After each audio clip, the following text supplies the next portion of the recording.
Hey, it's you again, tuning in across the digital space to this very obscure art and political commentary show by this somewhat outspoken, slightly crazy dude they call Donald Kent. But is that his real name? We may never know. We may never know.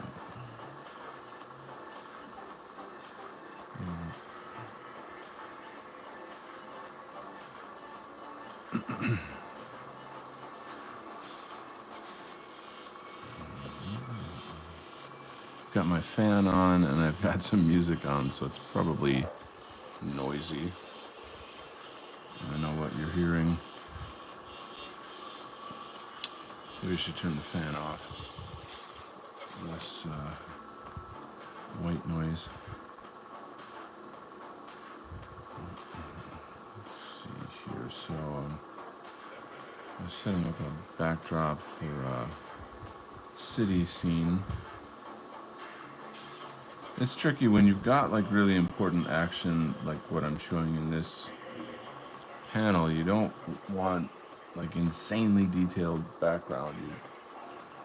It's gotta be there. It doesn't actually have to be there, but it just struck me like, you know what? I think I'd like it to be there. And just see how that pans out. It just seemed way too empty and too plain without it.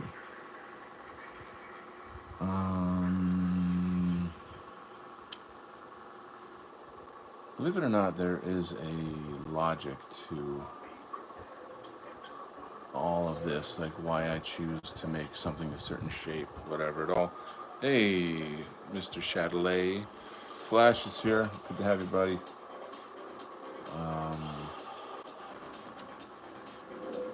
My mind is buzzing with politics as usual. As I just was watching a Steve Bannon interview. The interviewer was trying to get him to talk about Elon Musk, but Bannon's mind is all over the place. It's all over the place. He's fascinating to listen to, you know, but I don't know. Let's see. I got this. How about that?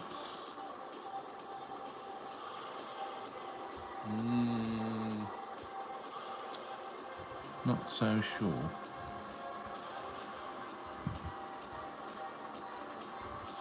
I worry that I'm like sort of too political sometimes. Like maybe it's like overbearing to people or something, you know.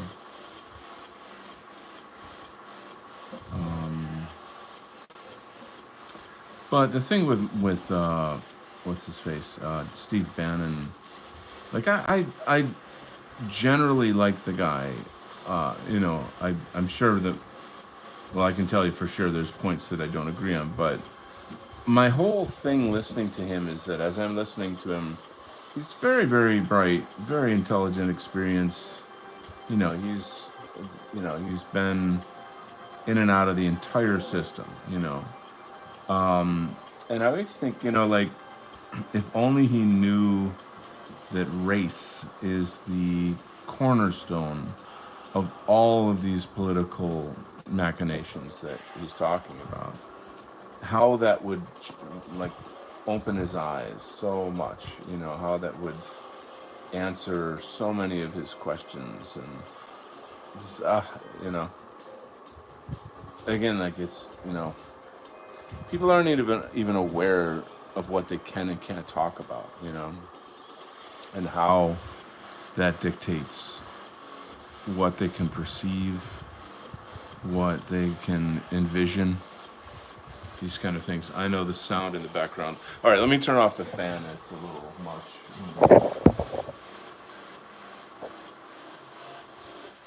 And then I've got this like flash wave stuff, which is a little grungy. Um, I think I'm just gonna turn that down so you can listen to the sweet sound of my voice. Um, but yeah, this it's weird because the issue of immigration is such a huge topic, and it's all from the perspective that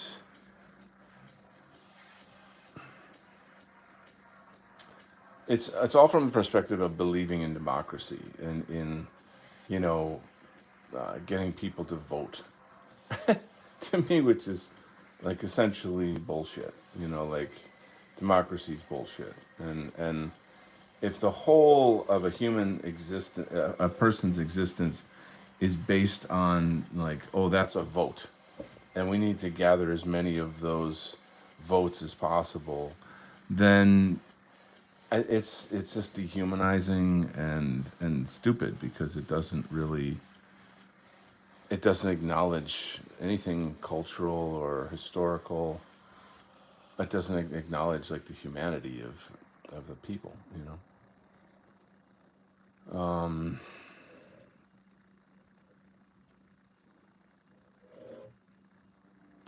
so the question remains: how do you get whites to collectively racialize? That is the question of the day, the hour.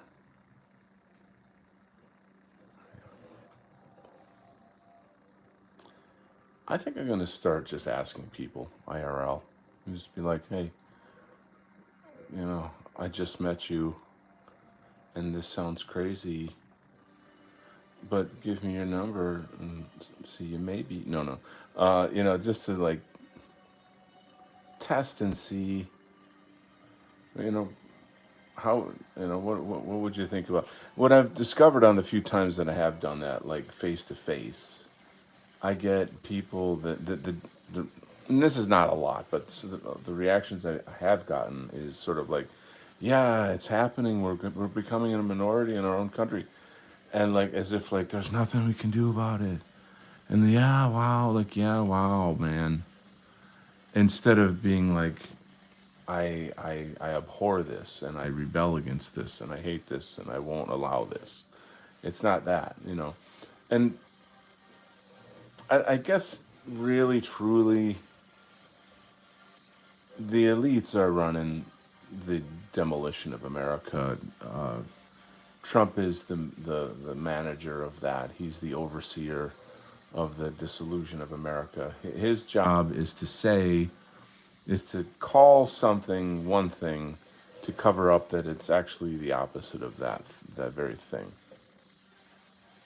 and to string people along thinking they're winning when they're actually losing. So I've listened to different podcasts on this particular position, and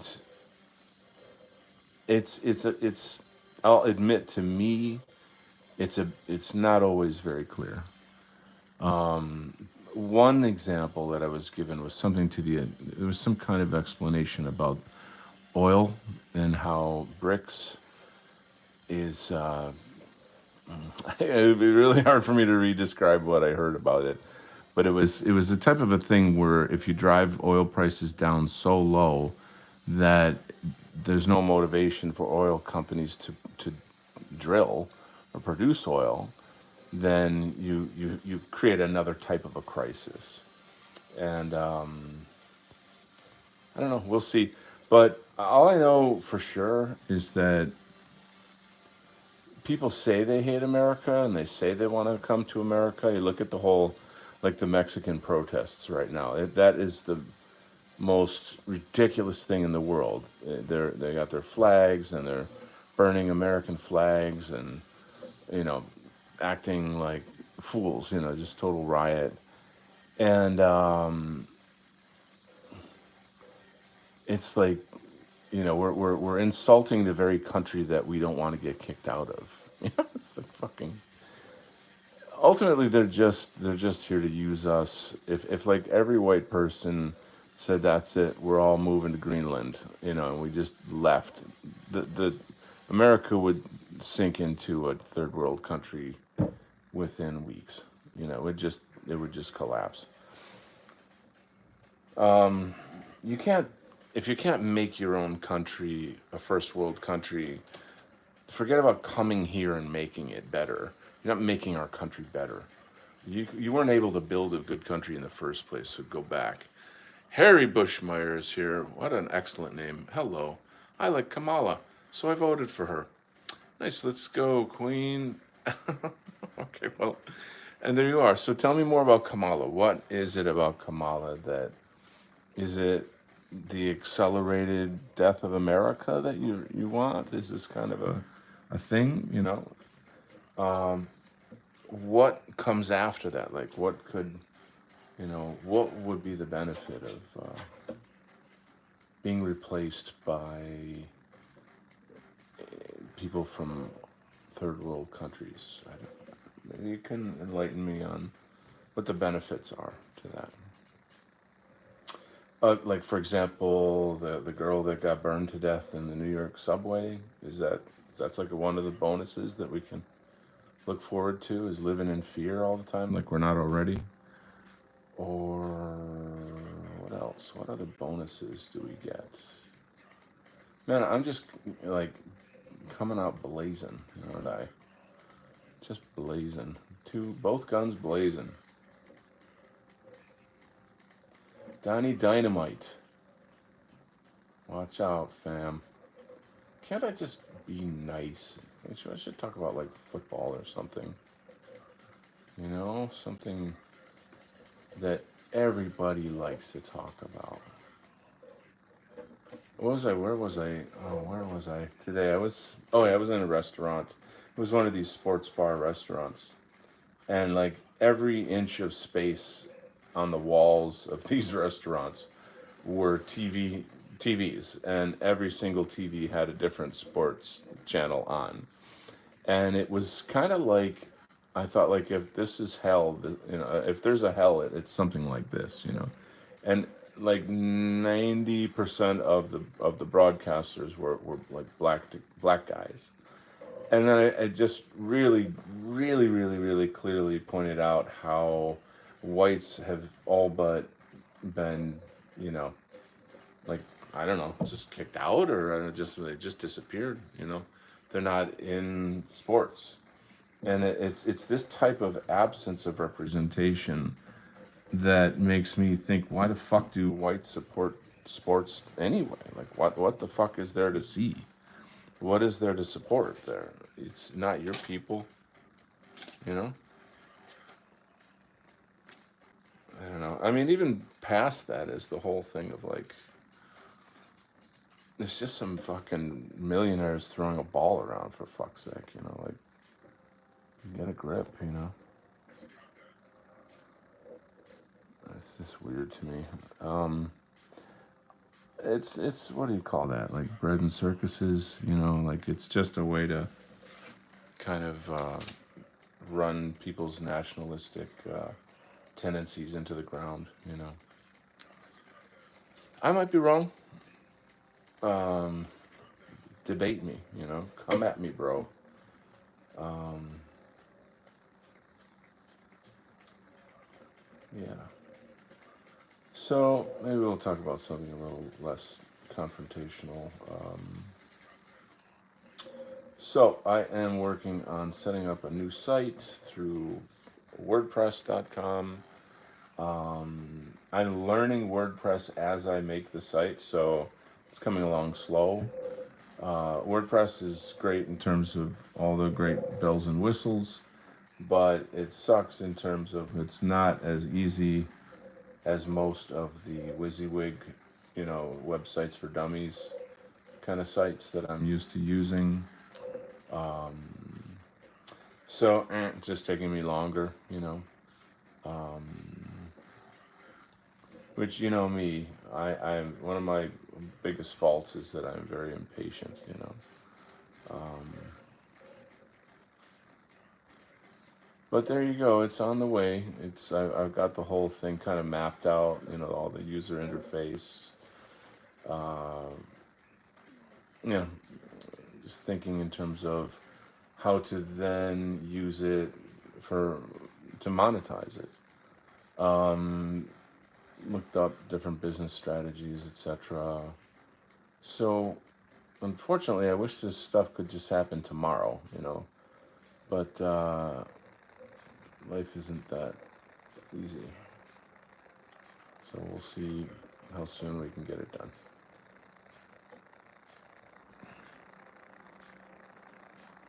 It's probably the song's like 10 hours long, so I'll put that out. I don't know if you guys can hear the Fash wave in the back. So what else is shaking? Bacon.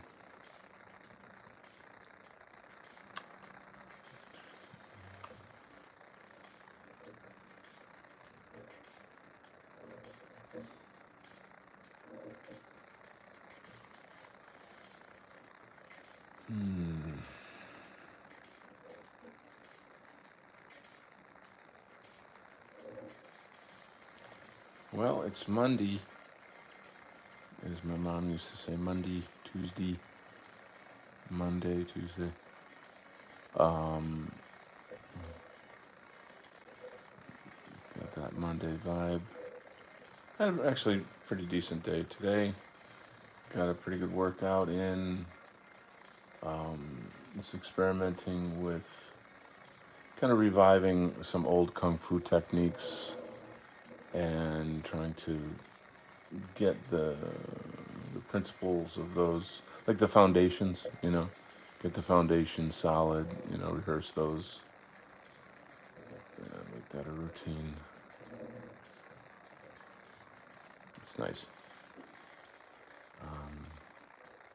I'm also working on just doing one meal a day now because I don't know, it's really hard to lose weight. I've got like bad genes or bad metabolism or whatever. You know, some people, they don't have to do anything and they're just naturally skinny, you know, and others are not, you know. So, you know, and then cooking for that meal, not eating. I'll eat out, I guess, here and there, but you know, overall though, it's much more about like having a very rich, like a meal that's like really rich in nutrition and just well balanced, you know, the stuff you gotta have. I do take a lot of vitamin supplements, like every morning. So I kind of feel like that must have some impact on the overall health. Is there anything you guys want to talk about? Nice, let's go. Oh, okay. Anyway, or not. Let's see. We got 6 people watching and 2 people in the chat. So I dare the 6 people or the rest of the people to pop on and say hello. Come forth from the shadows and be known. Speak your truth. Fear not, for the truth shall set you free.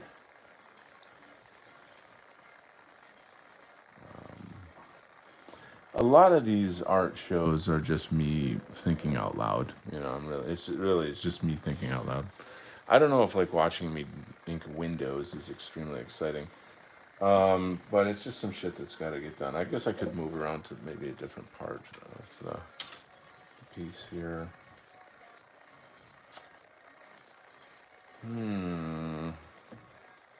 Yes, I believe so.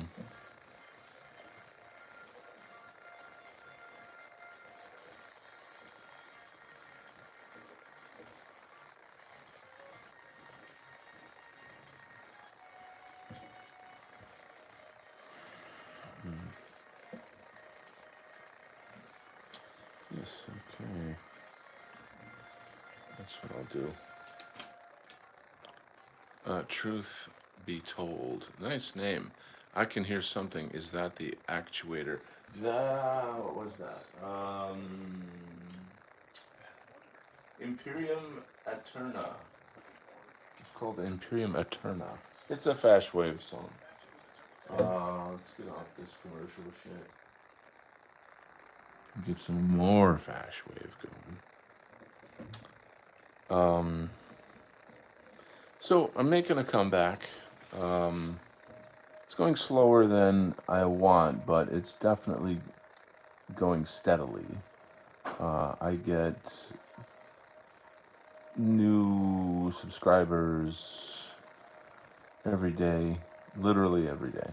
And I keep track of like the, what do you call it, the analytics, you know.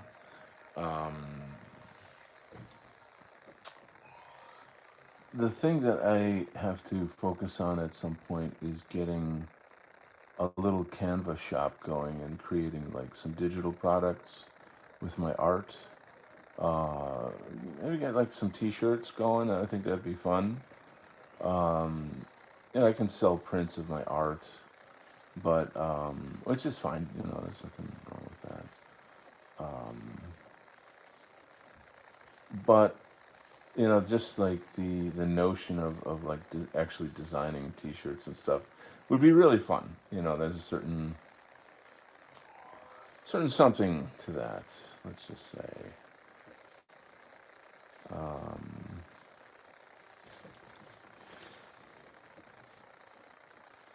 But I think the key thing that I'm concerned with and interested in is what is quality content for my demographic, for my niche audience. So my niche audience is right wing. It's dissident right. It's not. I wouldn't say that it really has to be exclusive to that.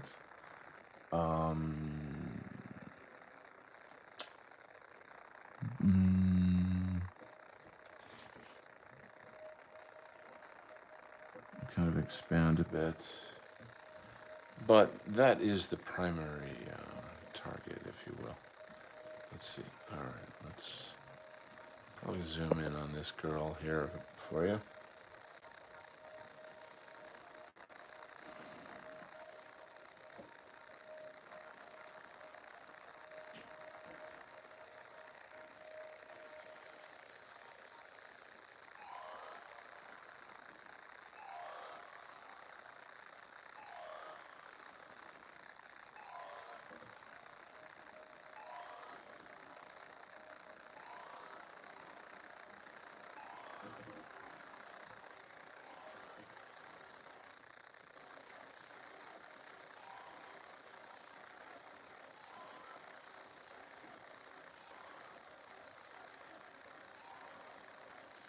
What I'm discovering is that there's a lot of people that are outside of our culture, the dissident right culture, but think it's cool, think it's edgy, sort of are sympathetic to it, but don't really have an in. They don't have like a friend or like it's sort of just something neat that they observe, you know, on the internet, you know. And that could be an interesting project is target marketing those people more. That could be something to do.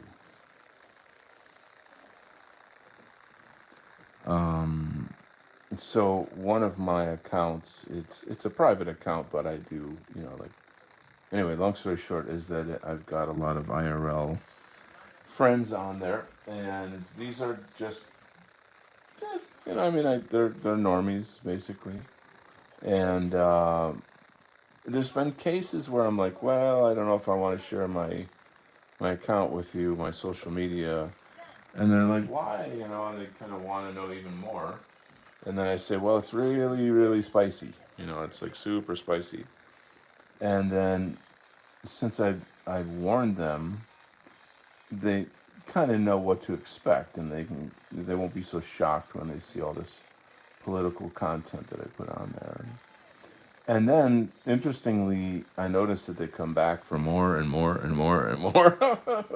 So even though outwardly they appear to be, kind of normie, they actually are fascinated with our talking points, our memes, our culture, and I find that really cool. I think that's really neat.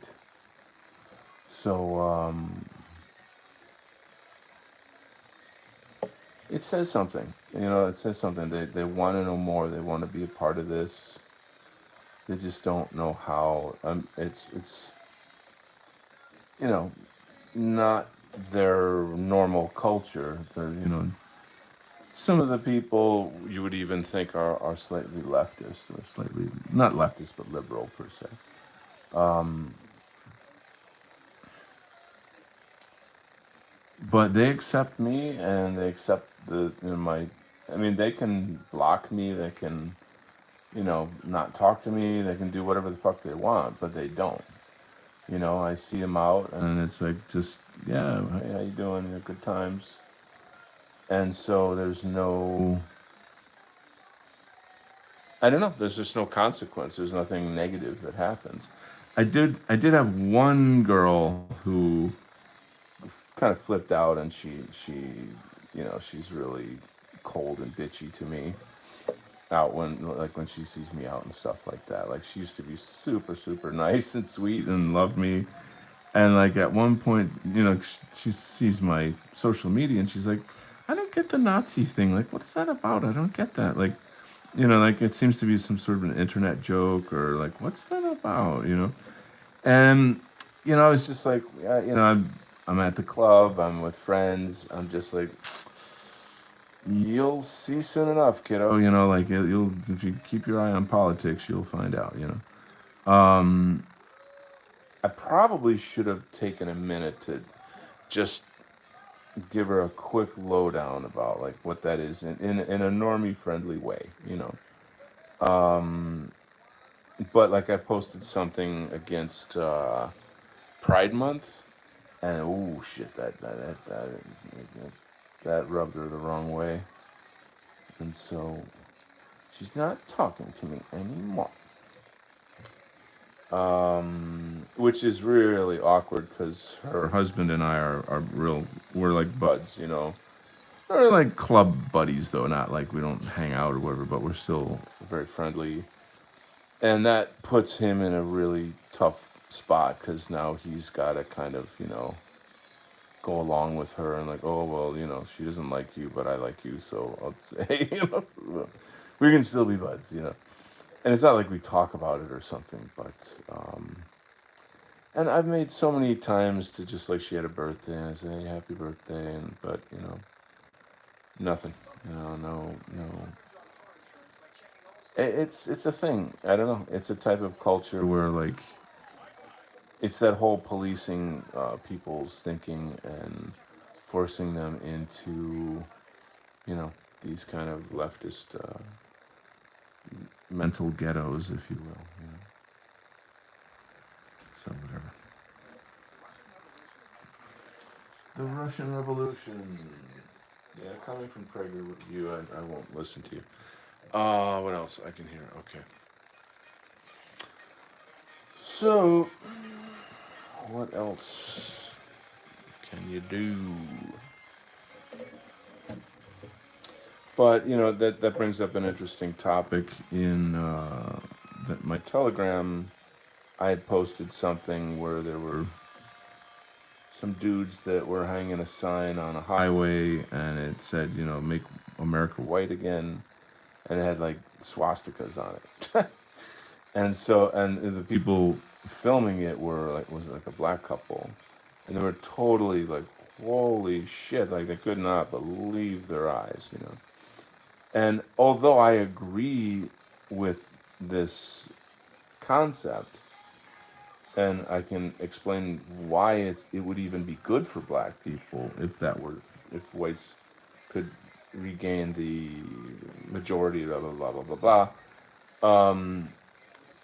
And as much as I know about history and this, that, and the other thing, it seems like it's kind of coming to the point where like those symbols and those kind of words and sentiments, the common public does not understand them. They don't have a mind for that.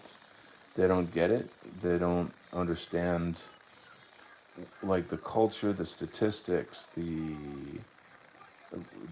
every fucking thing. I mean, there's a bazillion trillion reasons for you know needing America to become majority white again.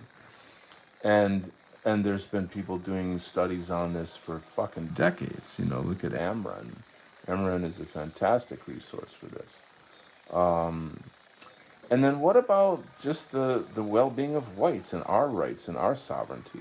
Nobody ever asked us, you know, like they just okay, we're just taking your country away from you, making you a minority, and not and everybody hates you now. You know, it's a shit deal. It's a very very shit deal.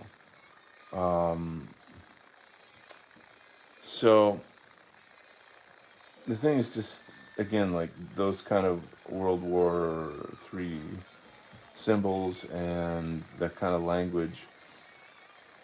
Again, it's just, it's tricky because like we can have a conversation about it. We need to have a conversation about it, but in a way that people of color and normie whites can be serious, take it seriously, understand that it's not some kind of fed up thing that's like, and you kind of get what I'm saying here. I think you understand. I know, you know, that those symbols are ancient and that they're positive symbols and this, that, and the other thing. But I also know that nobody else knows that.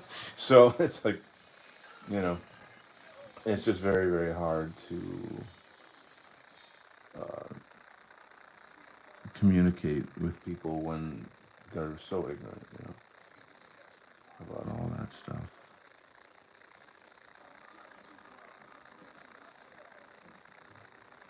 Ah, crazy times.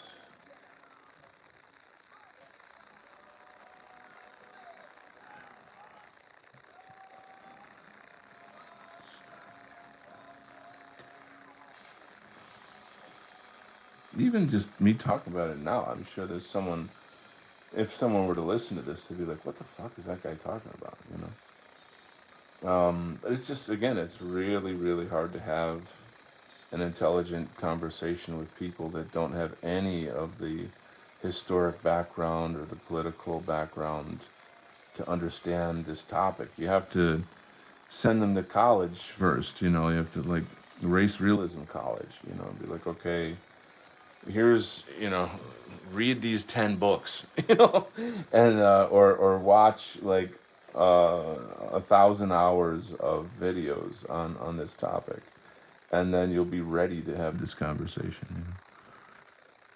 Anyway, let's read some comments. I had lots of death threats on social media. Now they parrot our talking points. See, so what that means, of course, is that the Overton window is now moving, so that it's okay to be white. It's okay to talk about white demographic interests, blah blah blah, yada yada yada. But I have had death threats too. You know, the fucked up thing though is I'm more afraid of the feds than I am of like Antifa and Muslims in some ways. You know, I think they pose a greater threat.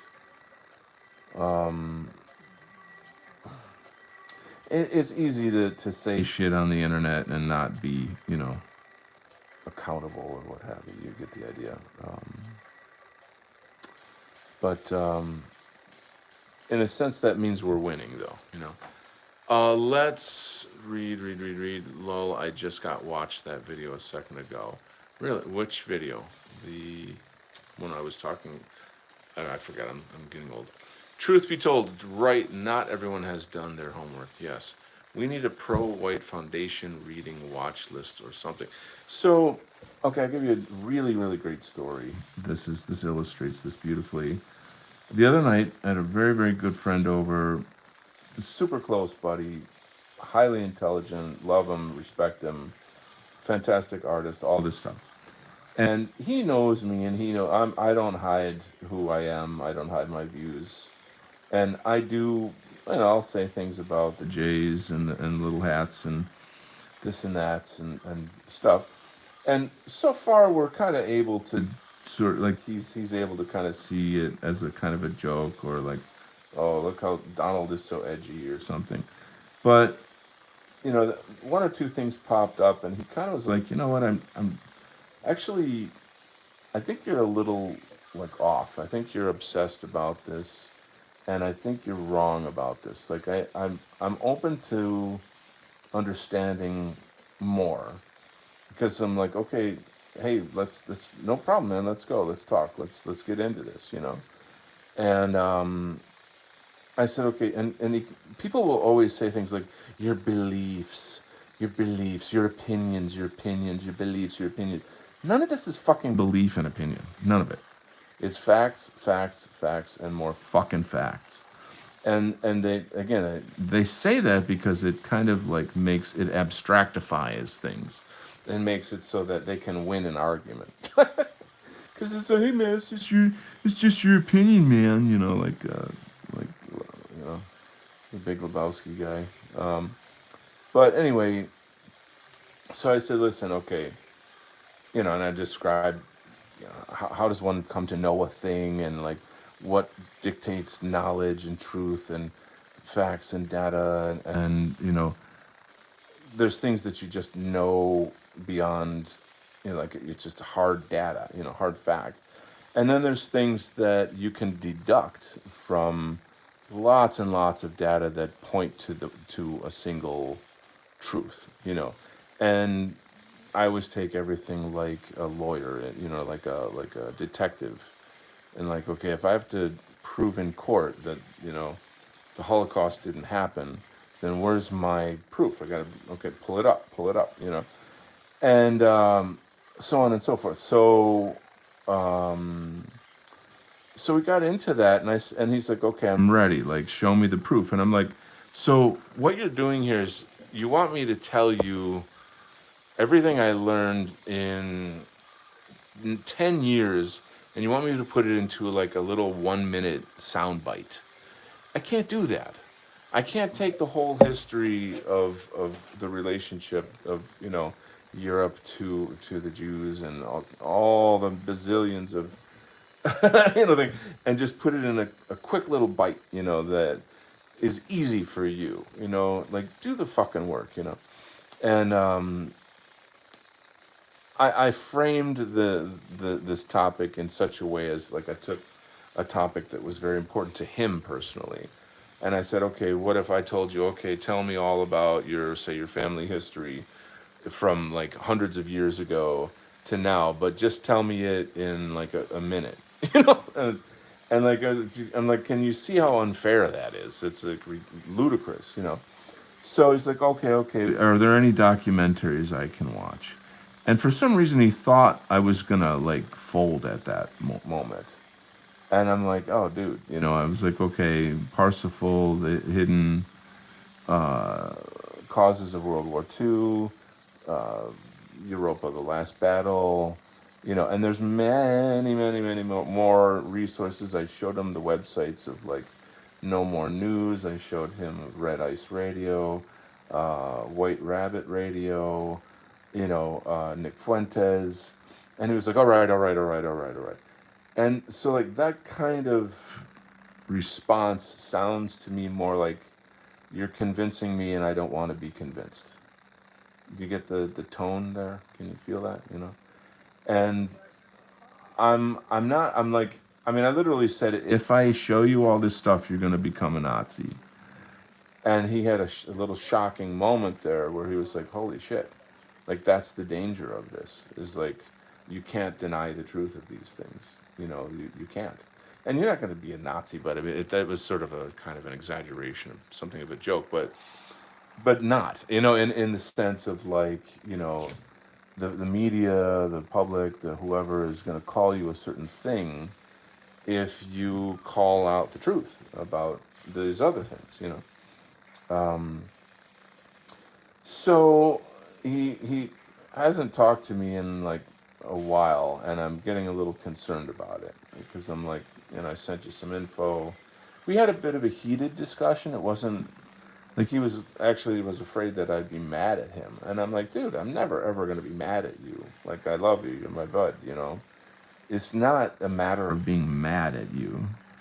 Like, I'm passionate about it. I'm very animated, but I'm not going to be mad at you. Like, you got to relax and like try to. And so that points out another interesting dynamic to talking about race realism, history, et cetera, is that people get mad and they don't want to be fighting. They don't. It's not comfortable to be in these kinds of fights and stuff. It's you don't want to lose your friendships. So all of these things are things for us to kind of learn from and be like, okay, you know, mindful of, essentially, right? So he did reply, and he said he's still working on the what do you call that one, Parsifal. Um, the opening of Parsifal is really beautiful. It's about Uncle A.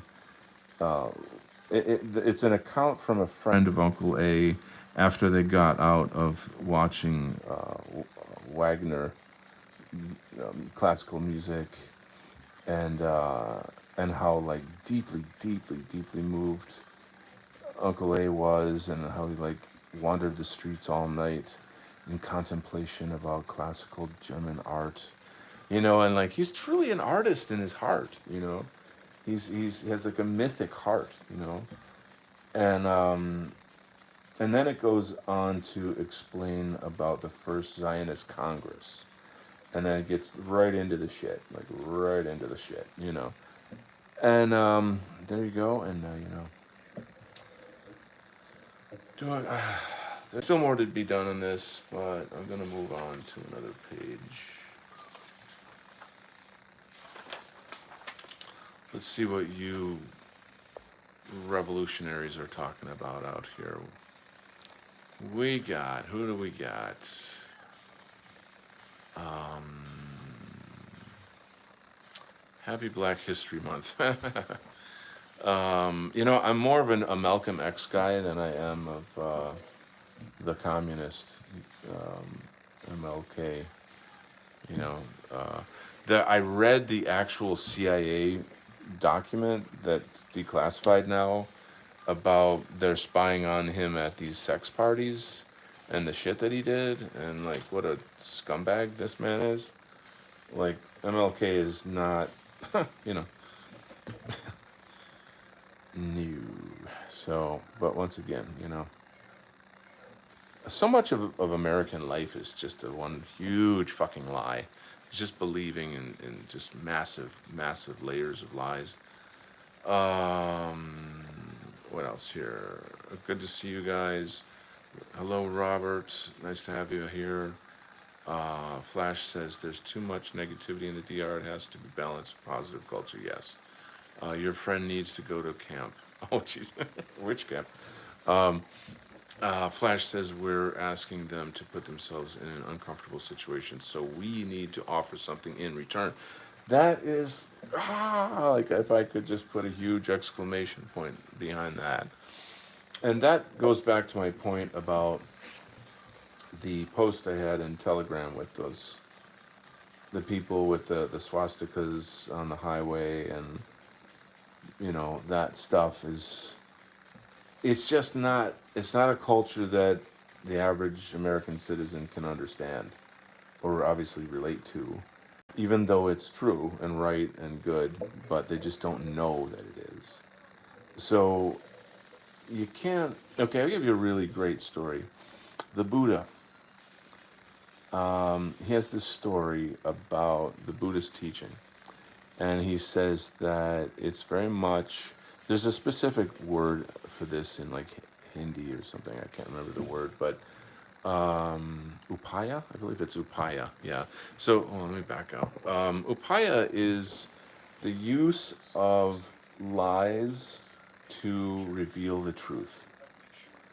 Very cool concept. The use of lies. Now, lies are not lies, but deceptions, falsehoods. I guess they're lies. Anyway, let me tell this story. So, the Buddha illustrates it like this. He says that the people on earth, like human beings, are like children in a burning house. And in order for you to save them, you have to tell them, oh, come outside. We have all these, like grand horse and chariots with, or with beautiful flowers and wonderful music, and the children say, no, no, no, we're happy in here, and we're gonna keep playing with our toys. And you say, oh well, yes, but we come out and play because we have candies and fruits and pies and cakes, and it's so wonderful. Come join us. And the children say, oh, that sounds really good, but I don't know. I think I'm gonna stay. And then the story goes on and on with all these, like, the Buddhist scriptures are like really, really long. Anyway, you get the idea, and then finally the children come out and they discover that there's no candies and chariots and this and that, but they turn around and they see that they were just saved from a burning house. You get what I'm saying? So the burning house in our case is white replacement, white genocide. Um, it's much much more than that. I mean, that, as if that's not enough. That's obviously huge, but there's all of the machinations of it, like the human trafficking angle, the economic angle, wars for Israel. I mean, we could go down a horrible list of crimes against humanity and things that need to end. That if white people could only collectivize, you know, you know. Exhausting. Let's see. Hey, hey to my friends. Gondorian is here. St. George Floyd, hear our prayer. Truth be told gives an exclamation point. We're asking them to put themselves in da da da da. So, but my feeling kind of is, it's like I just need to I need to do it. I need to get people in that uncomfortable zone and start actually talking about it. I gotta push myself more in that regard. Um, I I do, to the extent, because like I do it on my job, and that's probably really fucking stupid. But there's people on my job that I trust, and you kind of let it slip out in certain ways where, like for example, there was some crime that happened in town today, and this person got shot or something, something. And then after that, I'll say, what was he an illegal immigrant? Was it a black guy? I'll ask that. And you're not supposed to ask that. You know what I'm saying? And then when I do that, I can see all the whites in the room, like, immediately, they have this, like, really visceral response to it. You can just, it's not like they're squirming, but there's this, you can't hide it. You cannot hide it. It's like if you ask somebody something and they're trying to hold back the truth, they can't hold it. They'll show it on their face. They might avoid talking about it, but they will show it. You know what I'm saying? So it's there, and I think, like, by me talking about it, I just make it okay to talk about it.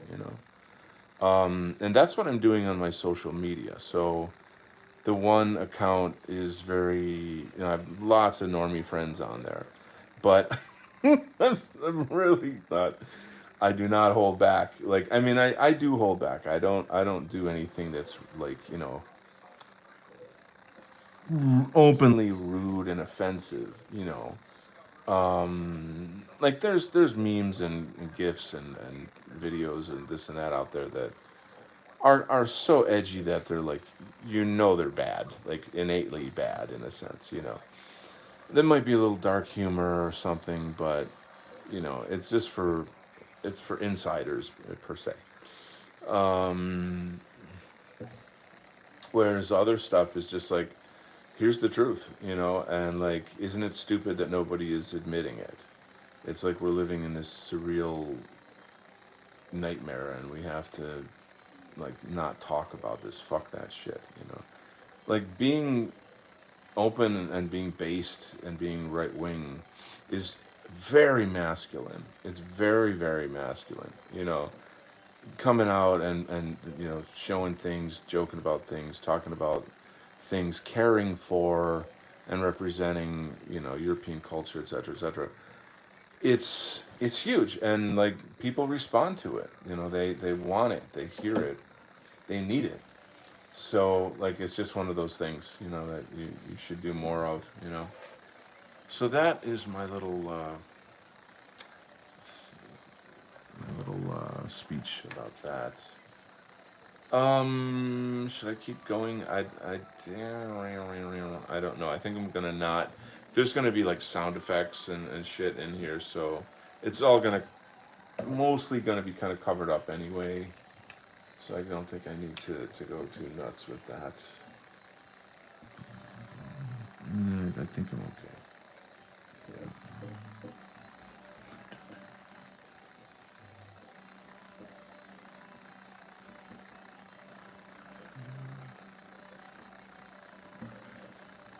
Okay, let's try another page.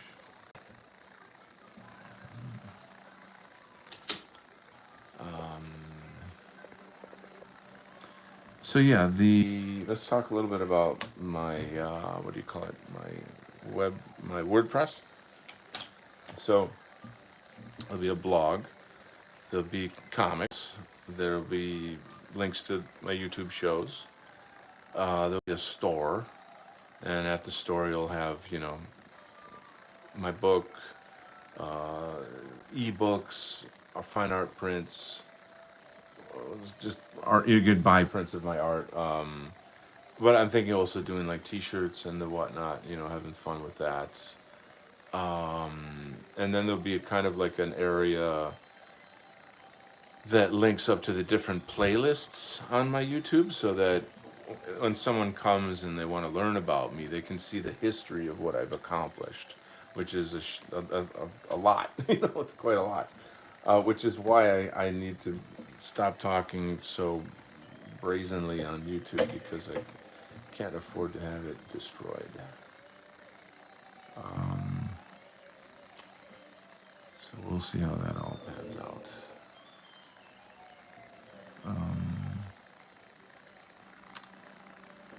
oh, and then there's going to be a section for this community building project that I've talked about with my friends on Telegram. Most of you probably know what I'm referring to. Um, and I was actually thinking maybe I should try to get back in touch with Steve Bannon, and like I could send him a photo of him and me together. Then like, hey, remember me? This is a photo of us together. You know, this Trump 2.0. Let's give this a shot again. Let's try this out again. See if we can do this. He's all about populism, and I don't think populism is a bad thing on the surface, unless one of you can tell me otherwise. And I would just essentially think of that as like the Trojan horse, of our talking points, our goals. And if I can Trojan horse this particular uh, community building project in, with say like the likes of Bannon, that could be freaking genius. It could be brilliant. And I honestly think he'd be on board. I think he might want to change it somehow. I could see that. Like there could be discussions about that. And then I would obviously have to determine, like, is this right or wrong? Is this something that we should or should not do? Um, I know you guys trust me to know, what's better or worse, like what to do in a case like that. Um, yeah. Anyway, that's an exciting thought. Um, let's read some comments. Maybe hold on. Maybe a sound strategy would be to bring smaller players first. Yes, of course. You're good at bringing people together. Okay, so let me circle back. That's part of this whole thing with starting a WordPress, is to like make Donald Kent into more of a brand, and then get back on the circuit, the show circuit, where I start reaching out to people, probably not necessarily people that are directly in the dissident right. That's people adjacent to us, and that would talk to me, and that look and say like, holy shit, this dude is he's had Daniel Kincannon on, he's had Richard Spencer on, he's got years and years of content, blah blah blah blah. Like, yeah, I'll talk with them, and see where that goes, and then kind of climb the ladder, as it were. um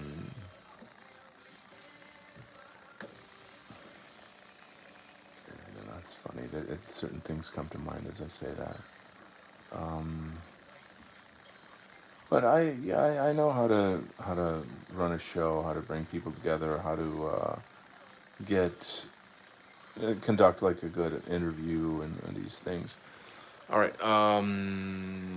You're good at bringing people together. I thank you very much. I'm happy to hear that. Bannon told me to see what could be unburdened by what has been. That was a good one. That was a good one. Oh man, aren't you glad she's out of the picture? Holy shit, man! What a fucking joke. I wanted to send you guys a video, and I actually put it on Telegram, and then I deleted it because I hadn't heard the whole thing, and I was listening to it, and it turned out that the guy in the video is sort of like an Islamicist, and you can't tell by looking at him, but like he just pointed that out later in the video.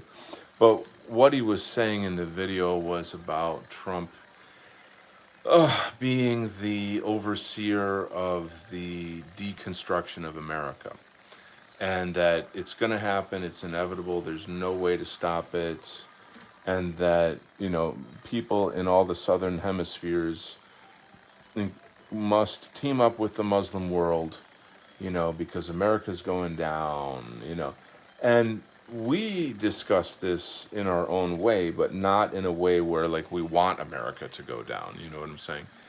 Um, anyway, let's move on here. Flash says he would be more interested if he sees you're building momentum around you. Good point. Yeah, I think radicality isn't popular anymore. That's kind of a big topic. That's a pretty deep discussion right there. Oaf says Bannon would be a good person to talk to just to get the mood of the elite for our views. He could give you an honest assessment. So I don't have like a direct line to him, but I know someone who knows him, put it that way. I could get in touch with, I know people that know someone who's very close to him. And that's how I originally met up with him. So it would kind of be about, going back into those channels. But you have to realize that like those people can be gatekeepers too, right? If I come out straight out and be like, oh, I wanna talk to Bannon about white identity, click, like hang up, like it's. But if I talk about it in terms of like, oh, I've got this plan for a populist movement, and he agreed to it some years ago. A couple things fell through, and like let's give it a try again. Let's let's try it again, you know. And there, honestly, there'd be money. There would be probably a lot of money behind this. If Bannon was behind it, there's gonna be fucking funding, man, like big funding.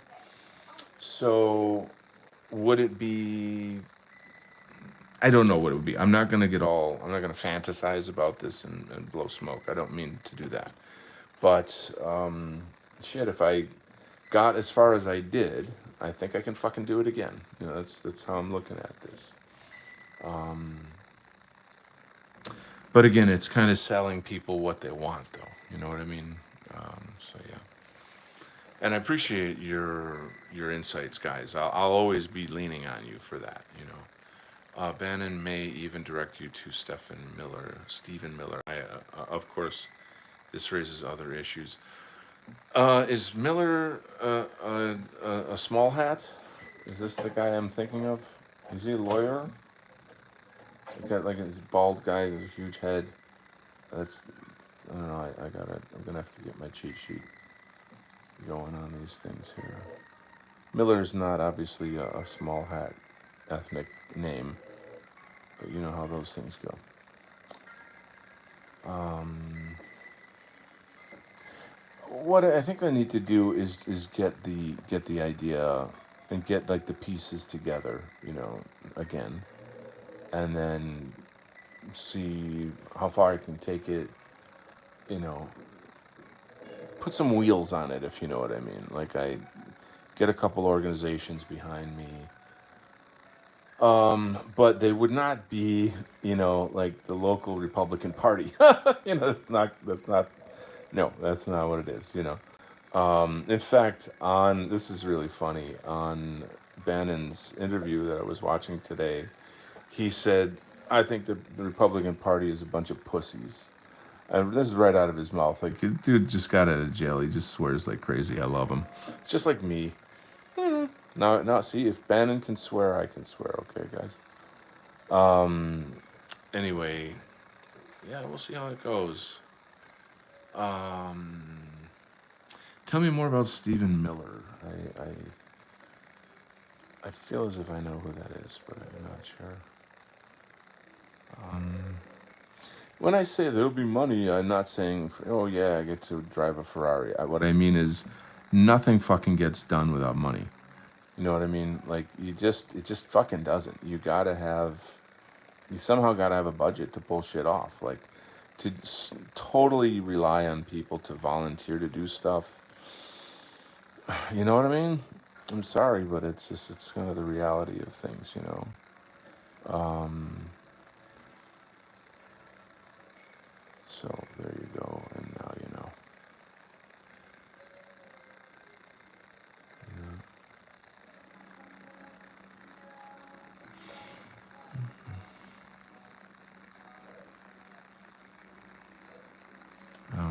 I'll tell you the truth. When this original idea was in the works, what was the organization? Young Americans for Freedom or something? I think that's what it was. It's like a college organization, and I had hooked up with one of the leaders of that organization, and this guy brought Ben Shapiro to a local college, so like, it's not a joke. Like this organization's national.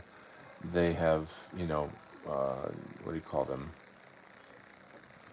Chapters all across the United States, and you know, whatever. I pulled the whole thing together, and I had that guy like on board. You know, I'll just say it. The dude who I'm referring to, he's a military guy, and like he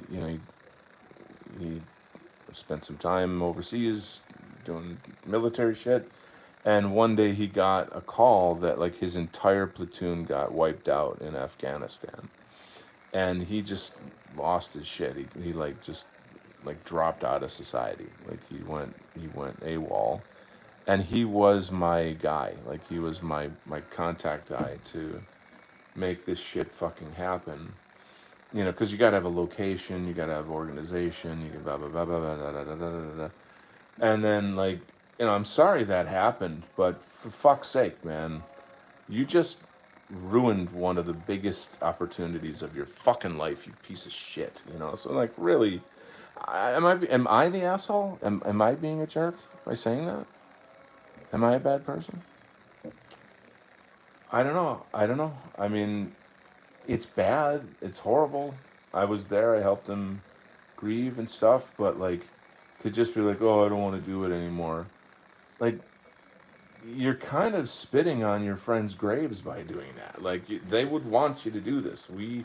This is, this kind of shit. Like, I just want to fucking smash something when shit like that happens. This is one of my biggest pet peeves in life is having to fucking depend on people. It's like, it's the worst fucking thing in the world. It's like, but that, I mean, shit, if I'm going to be getting in this business, then it's all people. It's all about depending on people. And can they be depended upon? You know, what I don't want is just people giving speeches and people standing around clapping. That's not fucking engagement. That's just another fucking TV show. You know what I mean? We need to build fucking culture. We need to prepare to become a minority. We need to totally boycott the entire system that is using our tax dollars to destroy us. You know what I'm saying? We need many, many, many things. And like, you can look at a lot of organizations in our sphere that have already outlined all these policies. And I'm not going to name them right now. But if you're halfway smart about any of that stuff, you would be aware of that. So it's just kind of repackaging those things in a way, I guess. Anyway, but oh man, yeah.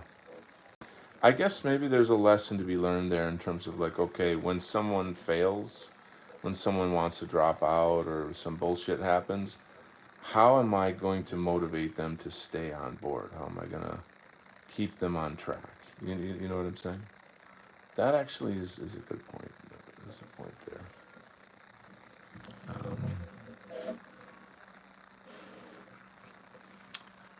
Yes. Okay, hold on. Let me read some comments.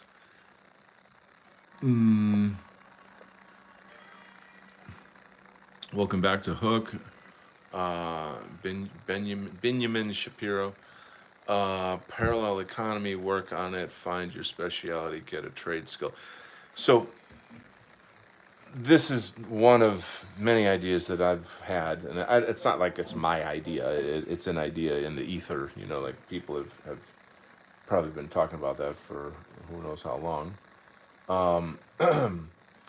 But like I've thought about even doing stuff like like going to gold backed dollars and like you know literally just freaking creating another economy. Through for and through all of this.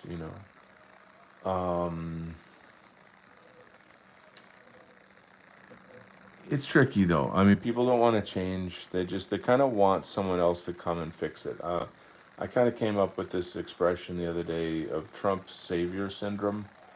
You've heard of Trump derangement syndrome. Well, you heard it here first on Donald Kent. Trump savior syndrome.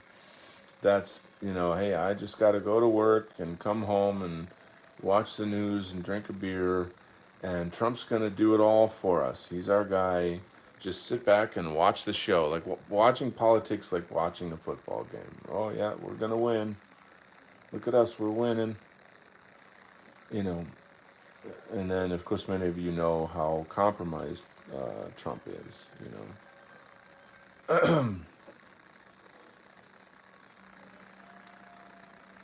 It's pretty disturbing.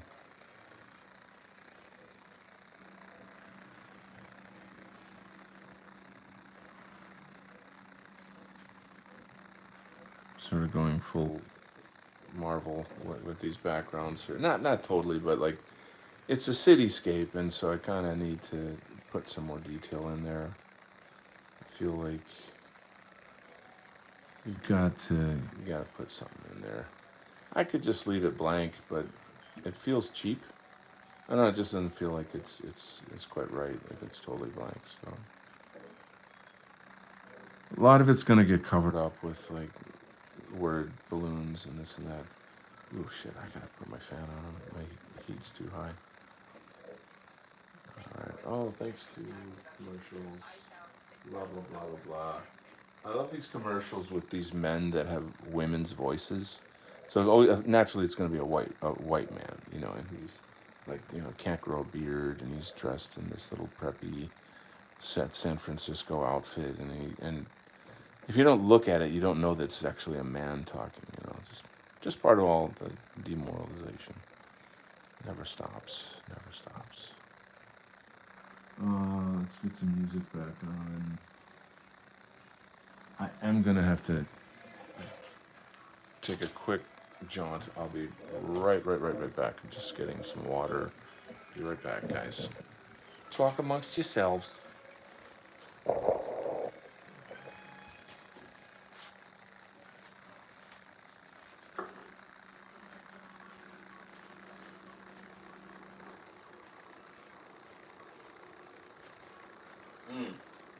Oh, it's good.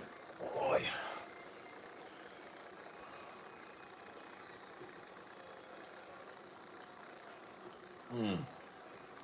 Oh boy. So, what probably would be good is to have at least one show a week of the community building project, and the theme of the show is that, and I can go over various ideas that I have that I've researched that we can do, you know, and yeah, I try to find people that would come on the show and talk about it, build it up, you know, see where we can take it, you know. That could be a good thing, but I think it seems to me like there needs to be a show exclusively for that, at least one night a week. And then that'll become a playlist on my YouTube. And then I can forward that playlist to other influencers, vloggers, and say, hey, you know, I'm part of this thing. And then, like you say, like get smaller influencers on to share their thoughts on it. And then just kind of climb the social media ladder that way, you know, over time. This is the Trump 4 years. You know, I don't know what's after. Sure as fuck hope it's not J.D. Vance, you know, and his Indian wife, who's a total puppet. I mean, he's just a tech bro guy. You know, he was like, who was it? Somebody told him to grow a beard so that he would look more, you know, like somebody that white men would trust. We're the demographic that's always being manipulated. You know, we're always being lied to. We're always being cheated. You know, it's always take from the white man and give to everyone else. That's that's how it works. I saw something recently about all the money that the DNC has stolen through their various bullshit projects in the past, you know, several years.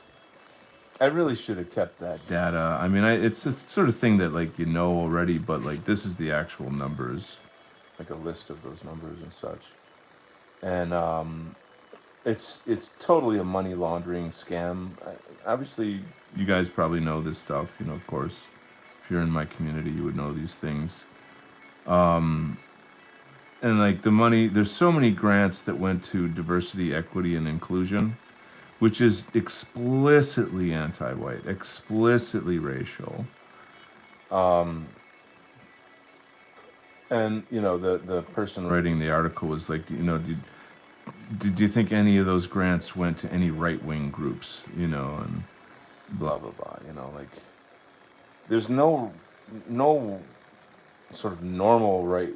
Well, let's put it this way: there's no right winger that is going to look at diversity, equity, inclusion and say, "Oh, that benefits me. That's what I should do," because it's all based on the cult of hating white people and the false Marxist creation of a false history, the false concept of whiteness, from their anti-white perspective. You my dear friend Nullis, who's from Hungary, we've had many conversations about like defining being white and having more of a European background. That's a much more complex topic. Like you weren't white, you were Romanian, Russian, French, Irish, you know what I'm saying? And then like with the advent of like immigration and all diversity and all these things, we became othered. We became othered, and we became a statistic on a census sheet as white. And then another sick part of that is how the government has, in some cases, defined Muslims as white. They have like, you guys know this shit. I don't need to talk about it, but I'm not really, like I'm very much against petty nationalism. We're all in this together. We have to see ourselves as one totality. Obviously, I recognize the reality of our different ethnicities, languages, states. That's not, obviously, duh, right? But in this struggle, we are one. We are one. We're one family, and that's it. And there's nothing more to say about it. So I think this has to somehow be woven into this community development project. It'll be interesting to see how it goes, because I will always advocate for white consciousness, not obviously at the in any way against any other people per se, but it's just something I'm relentless on. You know what I'm saying? Like I was saying earlier when I was watching Steve Bannon's speech on this interview, I'm like, every single thing you're talking about, if you just recognized that race is at the core of these things, it'd be so obvious to you. Everything would be so obvious to you. But instead, you treat people like votes. Like we're all just a bunch of like hands that write down, that check a box. We're not even like, who the fuck are we? And he'll be like, oh, there's blacks and Hispanics in the military that are laying down their lives in the military in Afghanistan. That's not even, that doesn't count as far as I'm concerned. That's like, people do that because they're making money. People do that to escape poverty. They don't fucking care about, like, oh, let's save white people, let's save America. They're not nationalistic, okay? That's just a delusion that white people have. I will say there are nationalistic Hispanics, there are nationalistic blacks, etc. Definitely Chinese for sure because of communism, and so forth. So I'm not saying they don't exist, but it's one of these like whataboutisms, that like, let's take this tiny statistic here and make use it as if it represents the entire issue. And again and again, whites do that all the fucking time. Why do we always talk ourselves out of our own benefits? Why are we defending those who are not part of our in group and make thievery, hustling, and lying part of their culture? It's street culture. It's ghetto culture. You know, you come from a poor country. What do you expect? You know, why was it poor to begin with? They're not going to come here and suddenly like, I've got a passport that says I'm American. Now I'm just like you. No, it's biological. You know. I guess people are getting sick of hearing me say the same things over and over. Let's see what people are saying in the chat. Hold on, hold on. Lot of stuff going on in here. Holy crow. A lot of stuff to respond to here. Oh boy, I'm falling way behind. Wigtow, whites go their own way. Copyright me on this. Very nice, good one, dude. That holy shit. That's like what I was saying before. If all whites moved to Greenland tomorrow, like the West would, you know, America or whatever would collapse because they need us to, you know, run these systems, these cultures, these economies, the technologies, etc. All the benefits that they parasite off of. Hook says, billionaire daddy, save me. Shit, yeah. Even the Odyssey Nazis clamor for a savior. It's grotesque. Do push-ups. You're already in a war. You need a savior. Look in the mirror. It's all you got. So I'm with you. I guess how do I want to respond to that? You're making a really, really, really important point, and it's something people need to fucking digest. But at the same time, I'm also for populism. So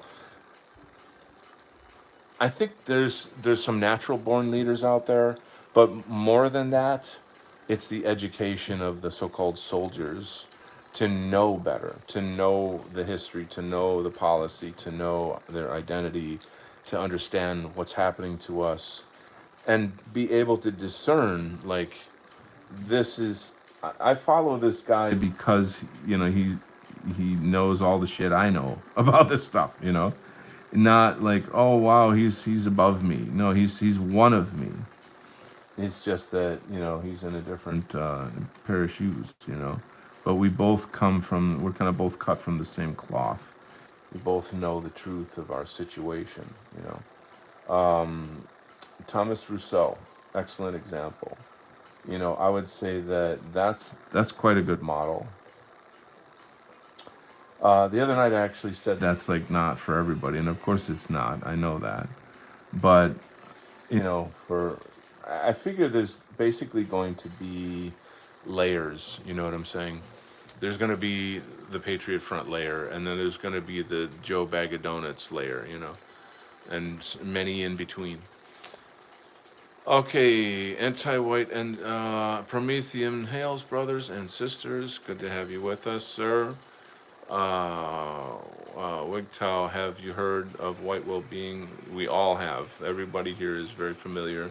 I've been on Jason Kuna's show. I was, you know, friends with. I did the graphic for the after party. We're all very familiar with each other on that. I did the blue go free pick on Jason Lives. Oh, cool. Hooks his umbrella. If you're Gothic, Visigoth, Ostrogoth, Germanic, little g, or some count beyond this, Macedonian or Slavic, I count them.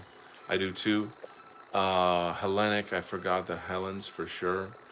There is nothing real about J.D. Vance. This was told to be Catholic by Peter Thiel. That's the one. Yeah, Peter Thiel was like, okay, we're gonna craft you into the, you know, the guy that Americans will buy into, specifically Trumpers, you know, and meanwhile he's really just, you know, like a ward of the Israeli state. His name is Bowman. Oh, really? Interesting. His military career is writing articles and photography. Yeah, like he's so cucky, you know. He's just so he's got such a baby face. Like when I saw Trump picked him, I'm like, what the fuck? Like something's wrong here. Something's very fucking wrong here. Why the hell did Trump pick that guy? You know, it just Oh, I knew straight out of the gate that this is bullshit. There's some bullshit going on here. You know, I had really hoped for like a stronger pick, but yeah.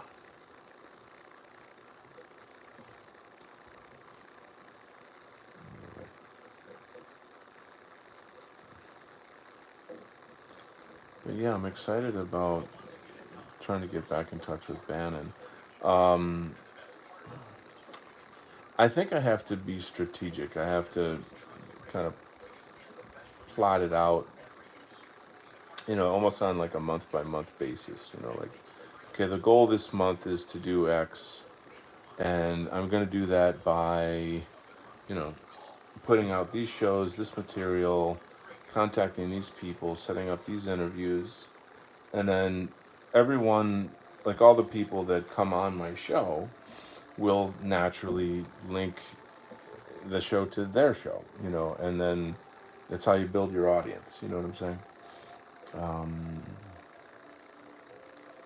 and then other people might take clips of that and share it, and then you see it around, and it's kind of how things grow. Here's a really great thing I just thought of. Comicsgate. Now it's a comics entertainment community, but they're very, very MAGA normie type people there. They're not the dissident right at all. John Della Rose is he knows what's going on, and he's hooked up with Vox Day, who's I would say Vox Day is dissident right. I don't know specifically what his thoughts are on that, but he's based enough. He's been around enough. You guys get it. Um, so there could be quite an audience there. Yeah, that's a sort of a target resource right there.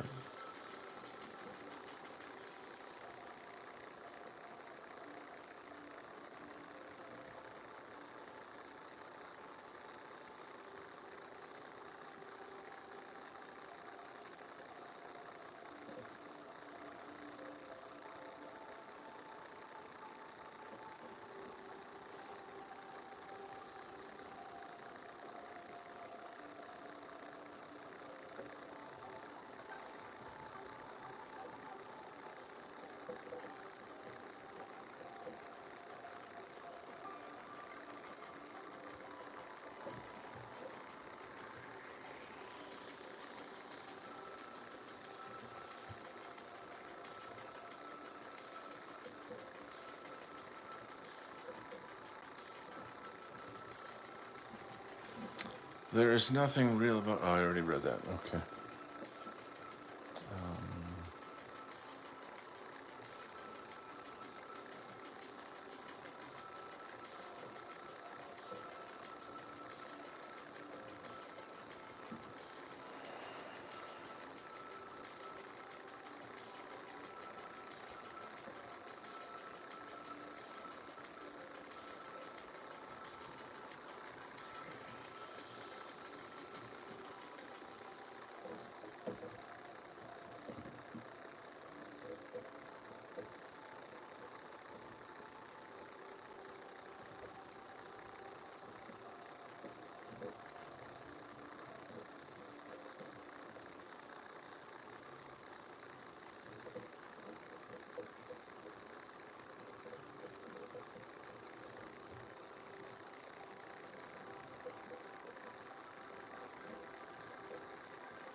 Let's see if I got another.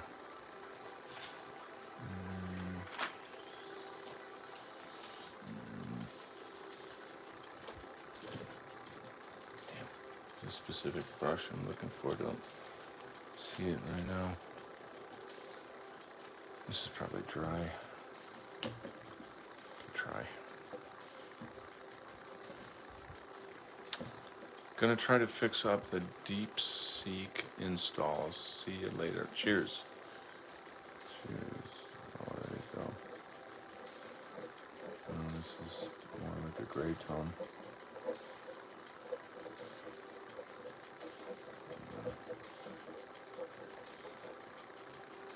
That should be thrown out, basically. Oh, there's more. Oh my god.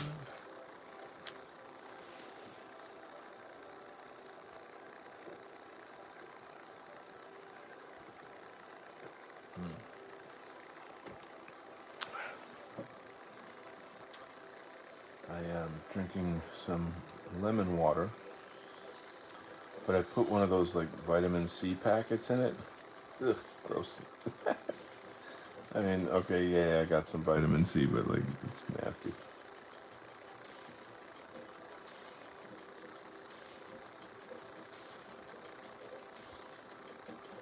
I'll just go with the natural vitamin C. Oh.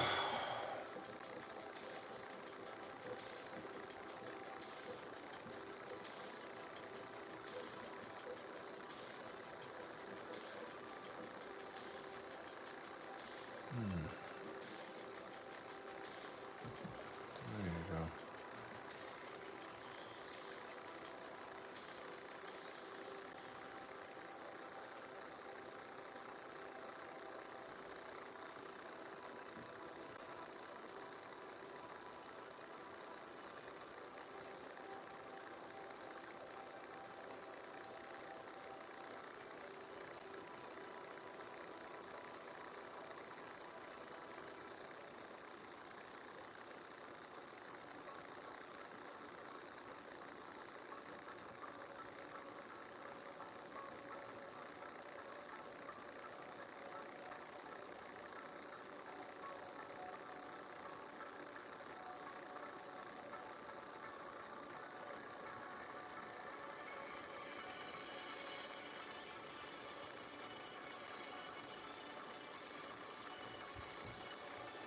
I'm very quiet now, all of a sudden. I have a question that art supplies, what art supplies are you using? So that's funny because I get this question kind of frequently. This here is called the Fudenosuke brush. A water-based pigment ink, hard tip made in Vietnam, although that's Japanese. So, it's just essentially like a Japanese. If you go to any art supply store, they have like a section for like manga comics tools, and this is something that you could find in there. I don't draw manga, I don't like manga, but the tools are pretty good. So there you go.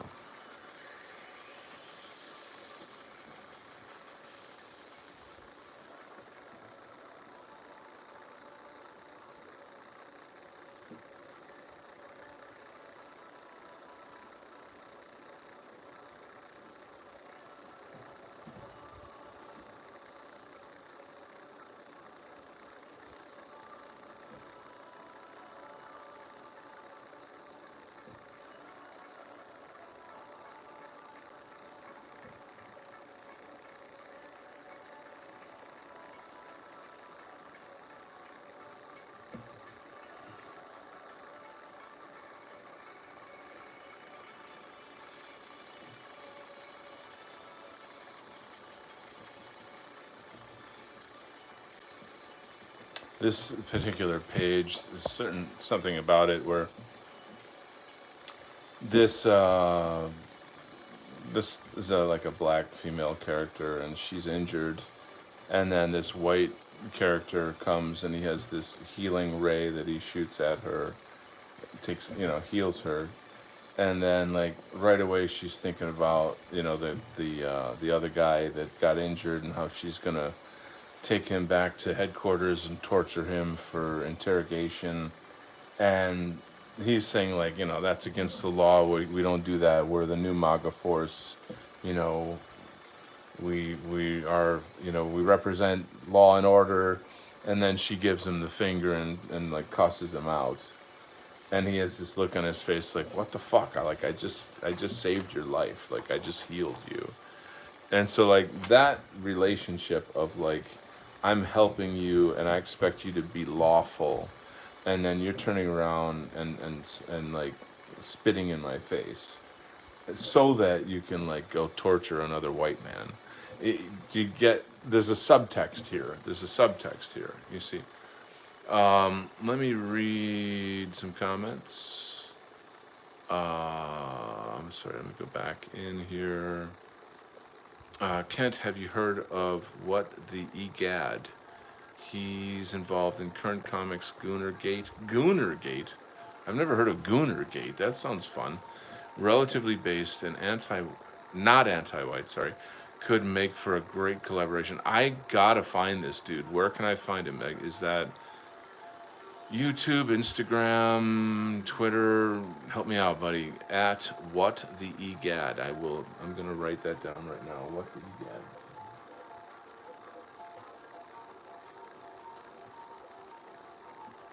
Okay. I appreciate that. Very much appreciate that. I do a show on Fridays now called Friday Night Zog Comics Review. And I have another comic artist on. It goes by the name Dillard Q. Thurman. And he does a comic strip called, I think it's like Escape from Clown World or something like that.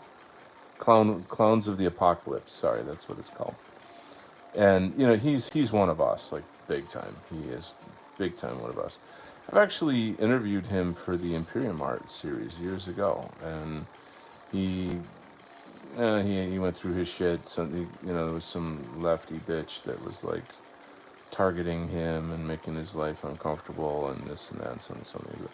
But he's back with a vengeance. It's like they don't realize that the more that they do that to us, the stronger we become. It's the old, you know, if you strike me down now, I shall become more powerful than you can possibly imagine. It's that. Every one of us, in some sense, especially those of us that are the martyrs of the cause, we are one mind. We're one body, and when one person is you know, locked up or even loses an account, you know, on this is a basic account, all of us feel it, and we're all there in a kind of a brotherly, sisterly, whatever, in a family kind of experience where, you know, that person is suffering for the cause. You know what I'm saying? And so we must suffer with them to some extent, you know. Moving on, Hippocratic Oath, it's a tribe of them. Okay, manga wouldn't be so bad if it wasn't for dumb storylines and so much of it. So, manga has, they break one of the major rules that is in writing. So Western writing, if you were to take like a script writing class or something, one of the rules is don't ever do what's called adta. What the hell is adta, you might ask? Adta stands for one damn thing after another. It's a story where this happens, then that happens, then this happens, then that happens, then this happens, then that happens, and then this happens, and then that happens. And none of it fucking ties together in any kind of a story. And I don't know why the Japanese do that. I find it like extremely irritating. But it's very normal in manga. And I think people who like manga seem to even like it to some extent. Like there's like, don't ask me why. Don't even ask me why. You know, like, oh, this happened, and did you see that when that other thing happened, and this happened, and the other thing happened. Oh my god, it's manga. It's so special. I like manga. And everybody else likes it too. How special are you? Sorry. Raining on your parade. So, it's a thing. Now, I'm not gonna get. We really shouldn't talk about manga because it like brings out the worst in me. But No, I don't hate manga. I just don't like it, and the reason why is because I feel like it's not for us. It's not our culture. It's cool in its own way. There's good manga. There's great manga, but I don't like the look of the faces. Like everybody's the anatomy is all the same. Why is that? That's weird. Well, do Japanese people all look the same? I don't know. Is that what they're trying to say? Hey, what's going on? And then the weirdness of it, like they literally look like aliens. What is an alien but big head, huge eyes, almost no nose, and a small mouth? Like that's what an alien looks like. So why would you make all of your characters match that profile? It's weird. I just find it weird. I'm the odd man out. You know, I'm the odd man out. Um, Here's a guy that lived in Japan, worked for a Japanese corporation. Uh, I've had many wonderful relationships with Japanese people. I studied Zen Buddhism. I studied Japanese sumi painting, theater, literature. I love their traditional arts. Love, love, love their traditional arts. That's Japan to me. Manga is fun. It's I kind of see it for kids. I feel like it's very much for kids. The guy who invented manga was obsessed with Walt Disney movies, and that was his kind of version of like the original manga characters were his sort of interpretation of like what Disney characters would look like if they were drawn by Japanese people. I guess you could put it that way. And it's fine. It's not bad. It's not a bad thing. It's just not my cup of tea. But this question gets asked to me over and over and over and over and over. My, I'm like, why do our people know more about Japanese comics than they do about American comics or European comics? Our comic book tradition is fucking amazing. It's fucking amazing. It's phenomenal. It's amazing. We've got so many incredible, incredible writers. It's movies on paper, But like, no manga. Ugh. It's like people who, I don't know. It's sort of like people who want to go to a Chinese buffet instead of an authentic Chinese restaurant. I mean, that's actually not a good analogy, but like, I don't know. It's just frustrating to me. I feel like American comic nerds are like ghettoized, where like, oh, you're weird, you're into comics, you're a nerd, you're fantasy, something, something. Meanwhile, they believe in democracy, Um,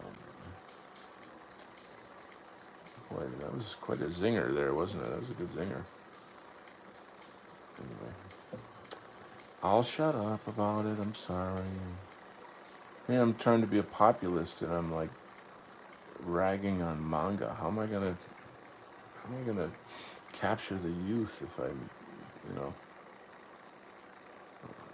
throwing shade on manga? That ain't right. All right, so I'm missing lots of amazing conversation, probably. Da da da. Let's see. Kind of based on a collaboration. It's a tribe. Manga wouldn't be. Have you ever considered marketing your comics towards the Japanese foreign equivalent of weebs obsessed with American stuff? So that's a big, big question, and it'll take a while to get into that. But let me read the other comments. He's on YouTube, probably Twitter too. Okay, thank you. Mr. White Ape is here. Thank you, sir. I'm glad you joined us. Come down from your tree. Pyle says, I don't like it either. Having it pushed on me makes me hate it sometimes, though. Ugh. Yeah, there's no better way to make someone hate something than have it pushed on you. Hippocratic oops says, I woke up to Venus by Bananarama. Bananarama? Oh, Venus by Bananarama. Okay, I don't think they wrote that song originally, though. It's like an older 60s song. He was inspired by Karl Barks, Donald Duck comics, from what I understand. Okay, that's a very good thing to say. Ape, I like that song. Yes. Okay, the question: have I ever marketed my comics? So, um, you know me, I can never have a small answer. Let me try to see if I can simplify this answer. The short answer is that making comics is a full-time job on top of your full-time job. And being like a single dad and all that other horse shit, I only have so much time in the day to do what I want to do. Therefore, I'm slow, I guess, and I can't get A, B, C, D, F, G done because I gotta fucking pay the bills and bullshit.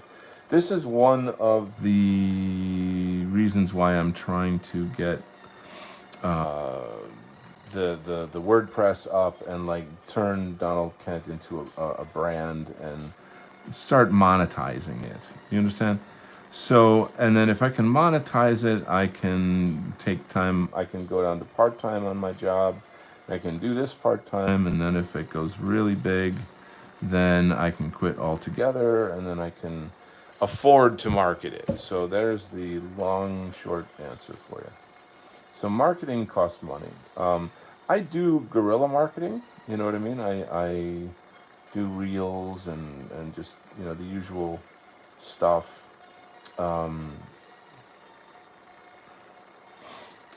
Here's the thing: like when I was working with John Della Rose, that guy markets the hell out of shit. He's really, really, really good with marketing.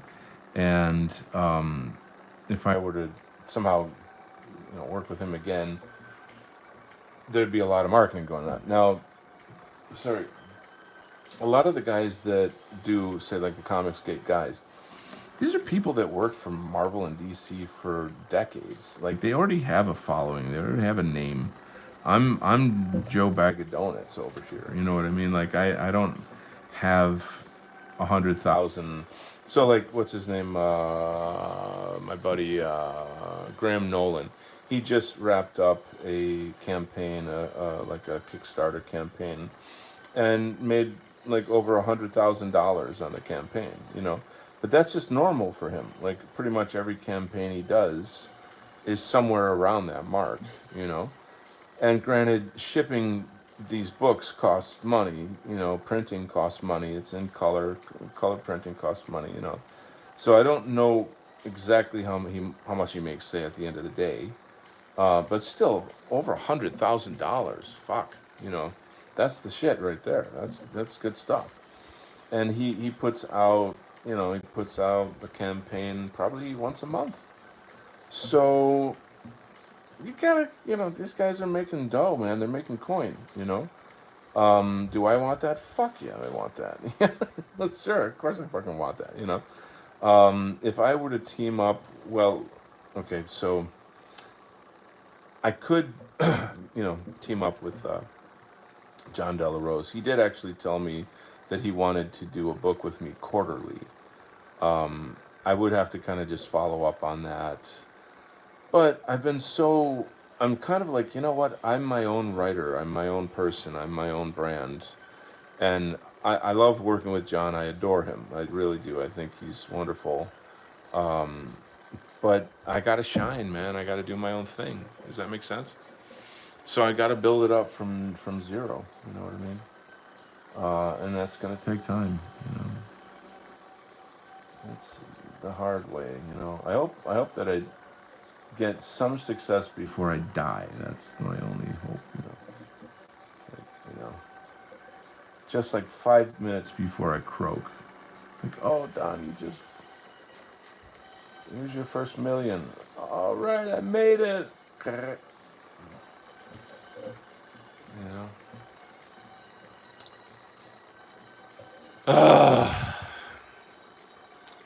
Anyway, you just described Asians. What are you saying? I missed it. What part was I describing Asians? I'm lost. All right.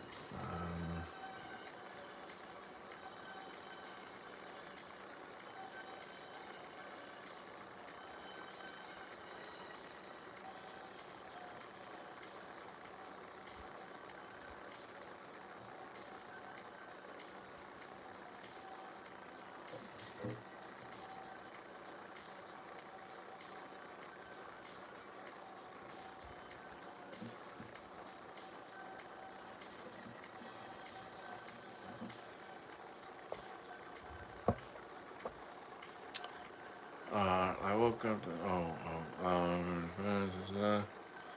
White Ape.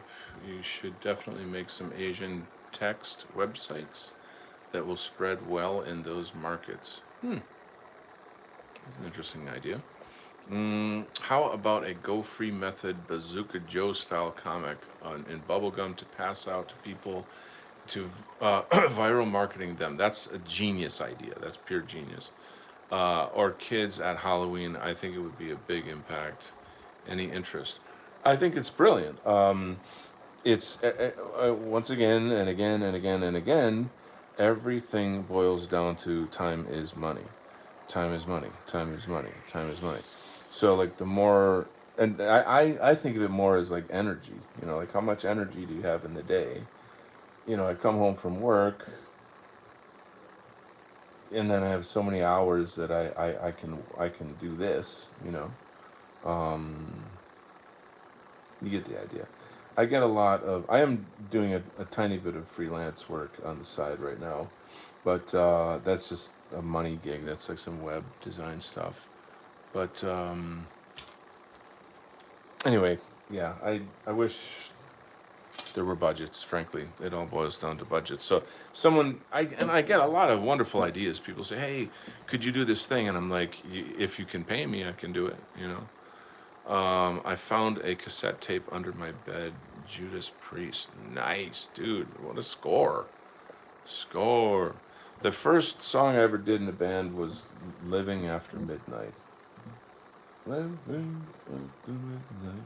It's like insanely stupid and easy to do on guitar. You know, I don't mean stupid per se, but like it's just ridiculously easy. So like for a 13-year-old with a guitar, you can hammer out those chords fairly easy, and then you think you're a rock star. Anyway, chicks dig it. Anyway, what else? Having your name associated with bigger guys would accelerate your growth. True. I wonder if the Foundation for White Well-Being could pay you. Are you telling me there is a Foundation for White Well-Being? Tell me if this are you making that up? I'll email them the idea and see if there's any interest. There's really a foundation like that. Are you serious? Another reason to contact Bannon is to find out if he is going against the whole Thiel network and not just Vivek and Elon. Our interests may converge on this very... Dude, whoa, you freaking nailed it, man. Damn, you're like a sniper, man. That was right between the eyes, dude. Right between the eyes. That's I'm gonna remember that. That was brilliant. Cause like you wanna go for the puppet master, not the puppets, right? You know, you wanna know like what are we really dealing with here, you know? Excellent point. Very, very good point.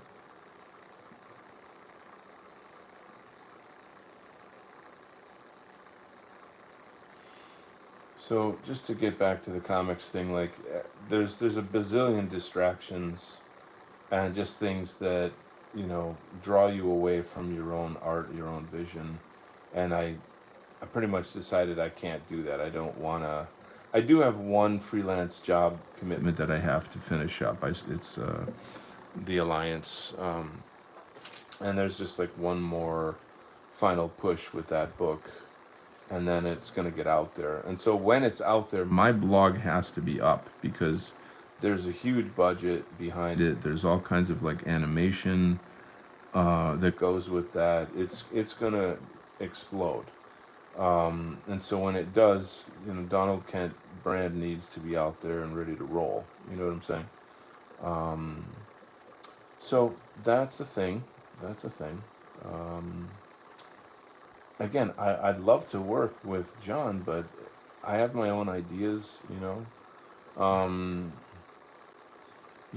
yeah, I could take the strategy of like, okay, I'll work with John for a year or two or something, and then just kind of like, you know, I don't mean like steal his audience, but you know what I mean, like his audience would become my audience, kind of thing, It's a thing.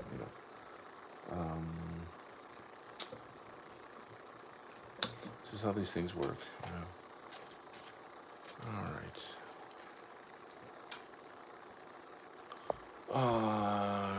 I really like what you said, Hippocratic Oath. That was brilliant. Biospirit of the West is White Wellbeing Community created it. It's a 501 charity. Wow. Oh boy. I think we might have something to talk about here. Um, I'm going to do some real talk for a second here. A while ago, there was a big issue in the far right about naming the Jew and or not. And there was a big split in between the movement where there's the people that say like that's not helpful to our cause. It alienates whites. It people don't know the history. They don't know why you're doing that. They associate it with Uncle A, World War II. It's gonna backfire. Don't do that. And they kind of broke off. And that was Jason Kuna and the White Wellbeing crowd. So I I am a namer. I'm a noticer and a namer, and I think that there was, you know, Jason has to, he's got to keep his word. He's got to keep his community, and that's what he believes in, and I respect him. However, I believe that they must be named, and that that's an important part of the entire overall spectrum of the political movement that we are in. And while I love and respect Jason and always will, I think that he might have had to sort of disavow me over that topic. And I'm like okay with it in the sense of like I respect Jason and I don't want any harm to come to him, or his community.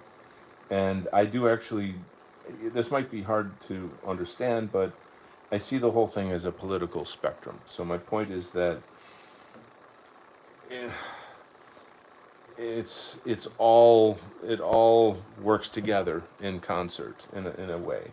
That there's people that are not ready to see the truth, and they must be treated carefully, and they need like a landing pad, a soft landing pad, where they can hear words like white well-being and white positivity and things of this nature, and they're very powerful and positive dialectical terms that work, right?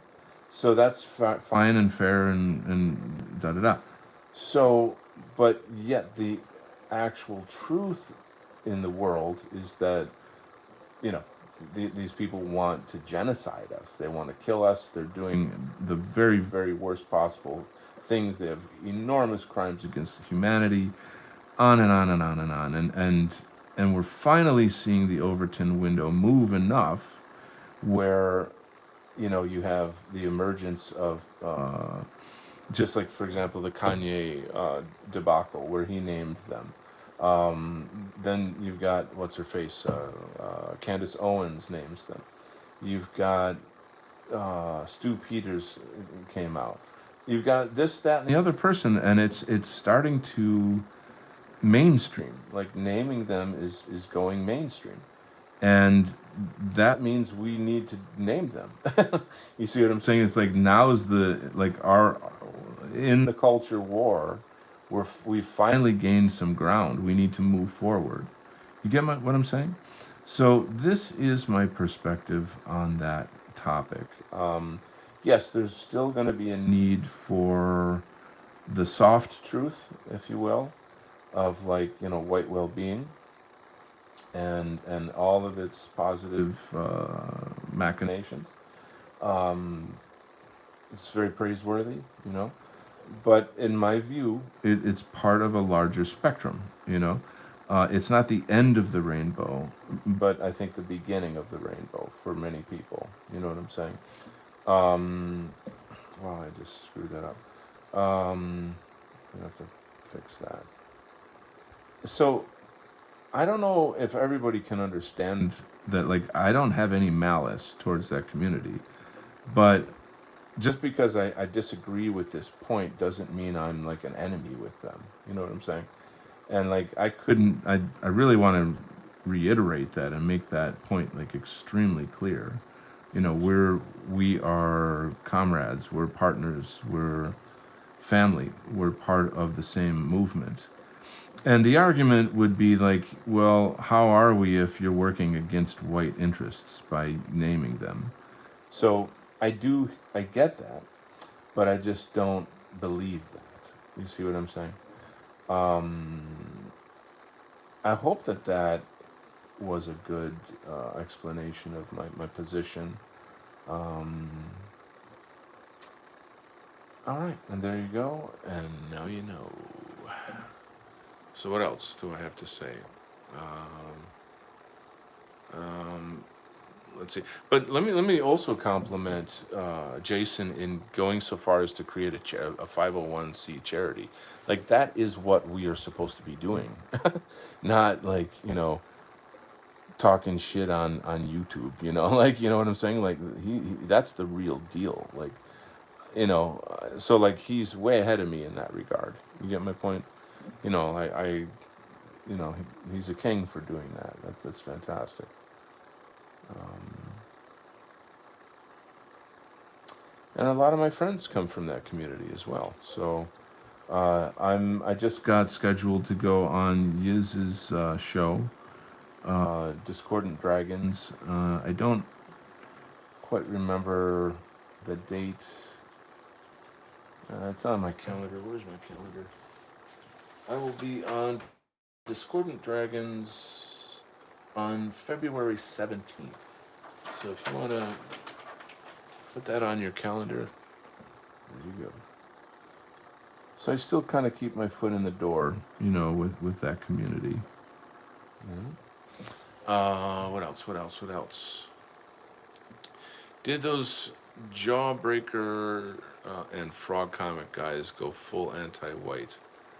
Uh, I don't know. I know what. So Jawbreaker, I forget the guy's name. Malin. And then the Cyber Frog is Ethan Van Sciver. I don't really follow the Comicsgate drama. I feel like it's really stupid. I'm like, guys, we're in a movement together. You're not supposed to be stabbing each other in the back. Like stop. Have enough grace to say like, okay, there's going to be differences of opinion out here, and let's not treat each. I don't know how to say this, but like going after each other, like Comicsgate people going after other Comicsgate people, to me is the same behavior that the left does and has done to us for a long time, and I think we're above that. I really don't think that we should be treating each other that way. So I don't partake in any kind of tit for tat drama of that nature. I wish everybody well, Um, I like Ethan Van Sciver as like a person. I'm actually not a huge fan of his art. I probably doubt that he'd like my art very much either, but whatever. He's kind of a neat guy. He's done a lot of good stuff. Once again, I don't really partake in a lot of that culture, so I don't know. Um, there's no room for anti-white anything anywhere. You know what I mean?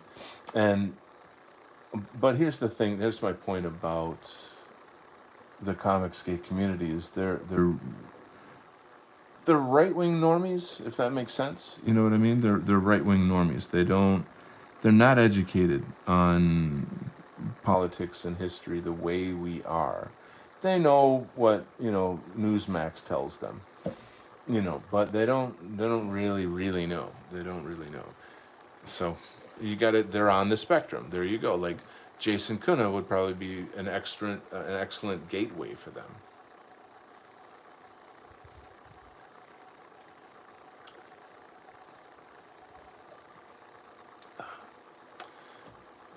All right. Hippocratic Oath. Wow, sorry to hear it. I know you've done work for Jason. Even the Romans had to name them, so history is not with Jason. There was a big debacle. Like it sucked. It really sucked because I don't know. It was just so much nicer when everybody was like a one big family, and then that thing happened. You know, and it's heartbreaking to me. I don't know. I'm not that guy that like okay, let's go gang up against that. You know, my gang against your gang. It's just like, guys, we're in the fucking white genocide. This isn't. This is serious. Like, this isn't time for this kind of shit. Anyway, I'm thinking about making bread while listening to Dynamite Donald. Well, go for it, big guy. Make banana bread. I love banana bread. Let's see. Anti-whiteism ends with you says Biospirit of the West was the one that made the charity. Oh, okay. Jason is the president. Fantastic. Well, my compliments to these guys. I'm really glad I saw John De La Rose's video exposing them before I gave them any money. Wow. So he did expose them as being anti-white? Are you telling me that? That's not good. That's not good. Hippocratic Oath. We will send Jason and EVS to camp. But a nice one. So anyway, not the gulag, not that camp. No, of course not. We don't do that over here. We don't do gulags. That's for the left. But that comes back to Flash's point earlier. He's gone from the chat right now, but he was saying like we need to have like a sort of like a go-to site where you get your schooling. It's like, welcome to the blah blah.com, like, dissidentright.com or I don't fucking know. Anyway, and start here, click click click. This happened and here's the data. Here are the short sound bites that you need. Like, in like a half hour, you can be totally up to speed with all of the major influencers, the history of this, the cause, what our enemies are doing, where they are, what they have done, are doing, da da da da da. And then when you're done, and you forget a half hour, like 15 minutes. Go through this PowerPoint, and when you're done, you will be up to date on most of the stuff going on. And then if you want more, then links are over here. And then I think it would be fair to say things like, okay, let's say if you're new to the dissident right or white well-being, whatever you want to call this, then you need to know that there's certain characters in this culture that are like really okay, like Sam Hyde. How would you explain Sam Hyde to a normie? Or Handsome Truth. How would you explain Handsome Truth to a normie? Because if they start off with Sam Hyde and Handsome Truth, they're going to run for the hills. You know what I mean? They're going to be like, this shit's awful. This is so, like, whoa. Like, it's too strong. It's too, blah, blah, blah, blah. They're not going to make it. You know what I mean? They're not going to make it. That is for the adults. You see what I'm saying? That's like, it's the difference between drinking pop and drinking whiskey. You know what I'm saying? They would have to have some pop. Like, they gotta have a beverage that will go down nice and easy and isn't gonna like burn their throat. You know what I mean? And then once they get familiar with, okay, here are the hard truths of this reality that we're living in. So because of these realities being so ugly and so hard, there are comedians and content developers out there that are making really, I guess I'm going to say like offensive material, and by offensive, it's politically offensive in the sense that it should be offensive. It's supposed to get under people's skin. It's supposed to wake people up. You know what I'm saying?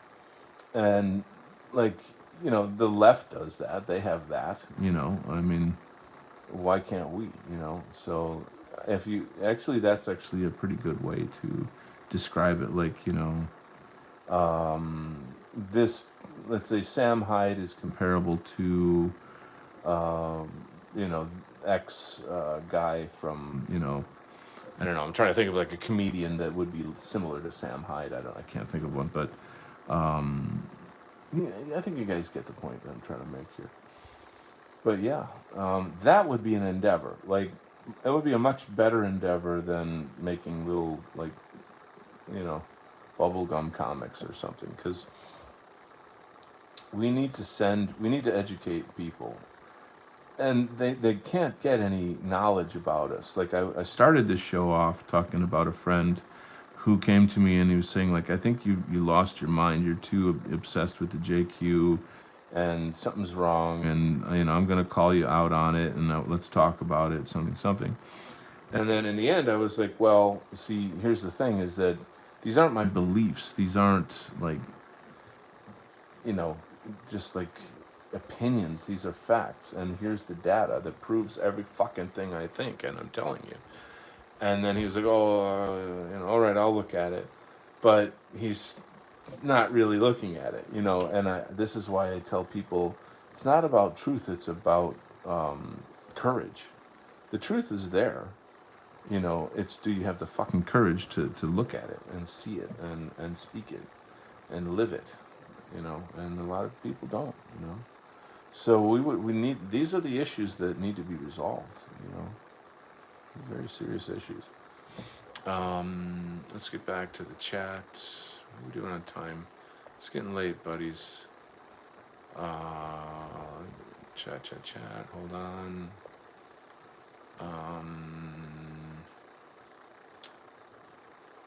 I'm sorry. Give me 10 seconds. Oh, camp. Okay. Summer camp. Yeah, summer camp. Exactly, with bakeries. Well done. John De La Rose is too vague to put in those terms, but the behavior and morality was anti-white, so I'm calling them that.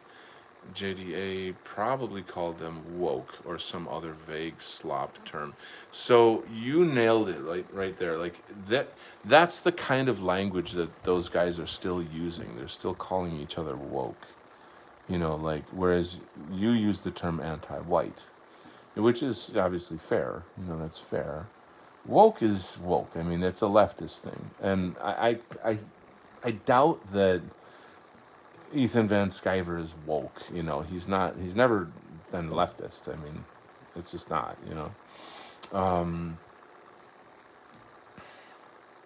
I don't know. Like I said, I haven't followed that. I don't follow the drama shows. I'm not. It's not my thing. Let's read some more. I like JDA. I won't call ice on him. Oh, he's not. He's like white Hispanic, if you know what I mean. Like from Spain Hispanic. Anyway, you're touching on some really hot potato there. Hot potato. Let's see. Mountain Dew is great. Okay, that's nice. The the best Hyde shows is where he's just stating truth to vagues. Oh, interesting, vagues, while being awkward and gross and making them uncomfortable. Those are pretty funny. Much better than his actual jokes. The thing about Sam Hyde is the man has like no filter. He's just like, holy shit, like it's good, and he plays with, like, I don't know how to say it. It's like people all have like social rules of engagement, like how you're supposed to act in public, what's normal, and he completely messes with that. He totally messes with it, and there's something slightly cruel about it in a way. I don't know if that's a right, fair thing to say, but at the same time, it's like so based and so out there. It's there's really nothing like it. I really can't compare him to anybody. Anyway, so Daddy's got to work tomorrow. I don't know if you knew that or not. I don't get to do this full time like I should. In which case, I'd have books and books and books out. Hyde gets away with it because he's a massive oaf. Did he ever go find Hassan Piker in L.A.? Did he ever find him? Piker's probably in Japan by now. I don't know. Anyway, on that marvelous note, I think I shall bid you guys adieu. And I wish you guys well in all your endeavors. I will be back, as usual, doing more Donald Kent tomfoolery. I really appreciate your thoughts and insights on all the various things that we talk about. It's great. It's great fun, and it kind of like stimulates my mind in ways that helps me to figure out what I can do to make this show better and stuff like that. So what else? Peace out, my man. I know what vagues are. Yeah, makes them sound normal. Okay, peace. Good night, everyone. We'll see you guys on the internets. Bye bye.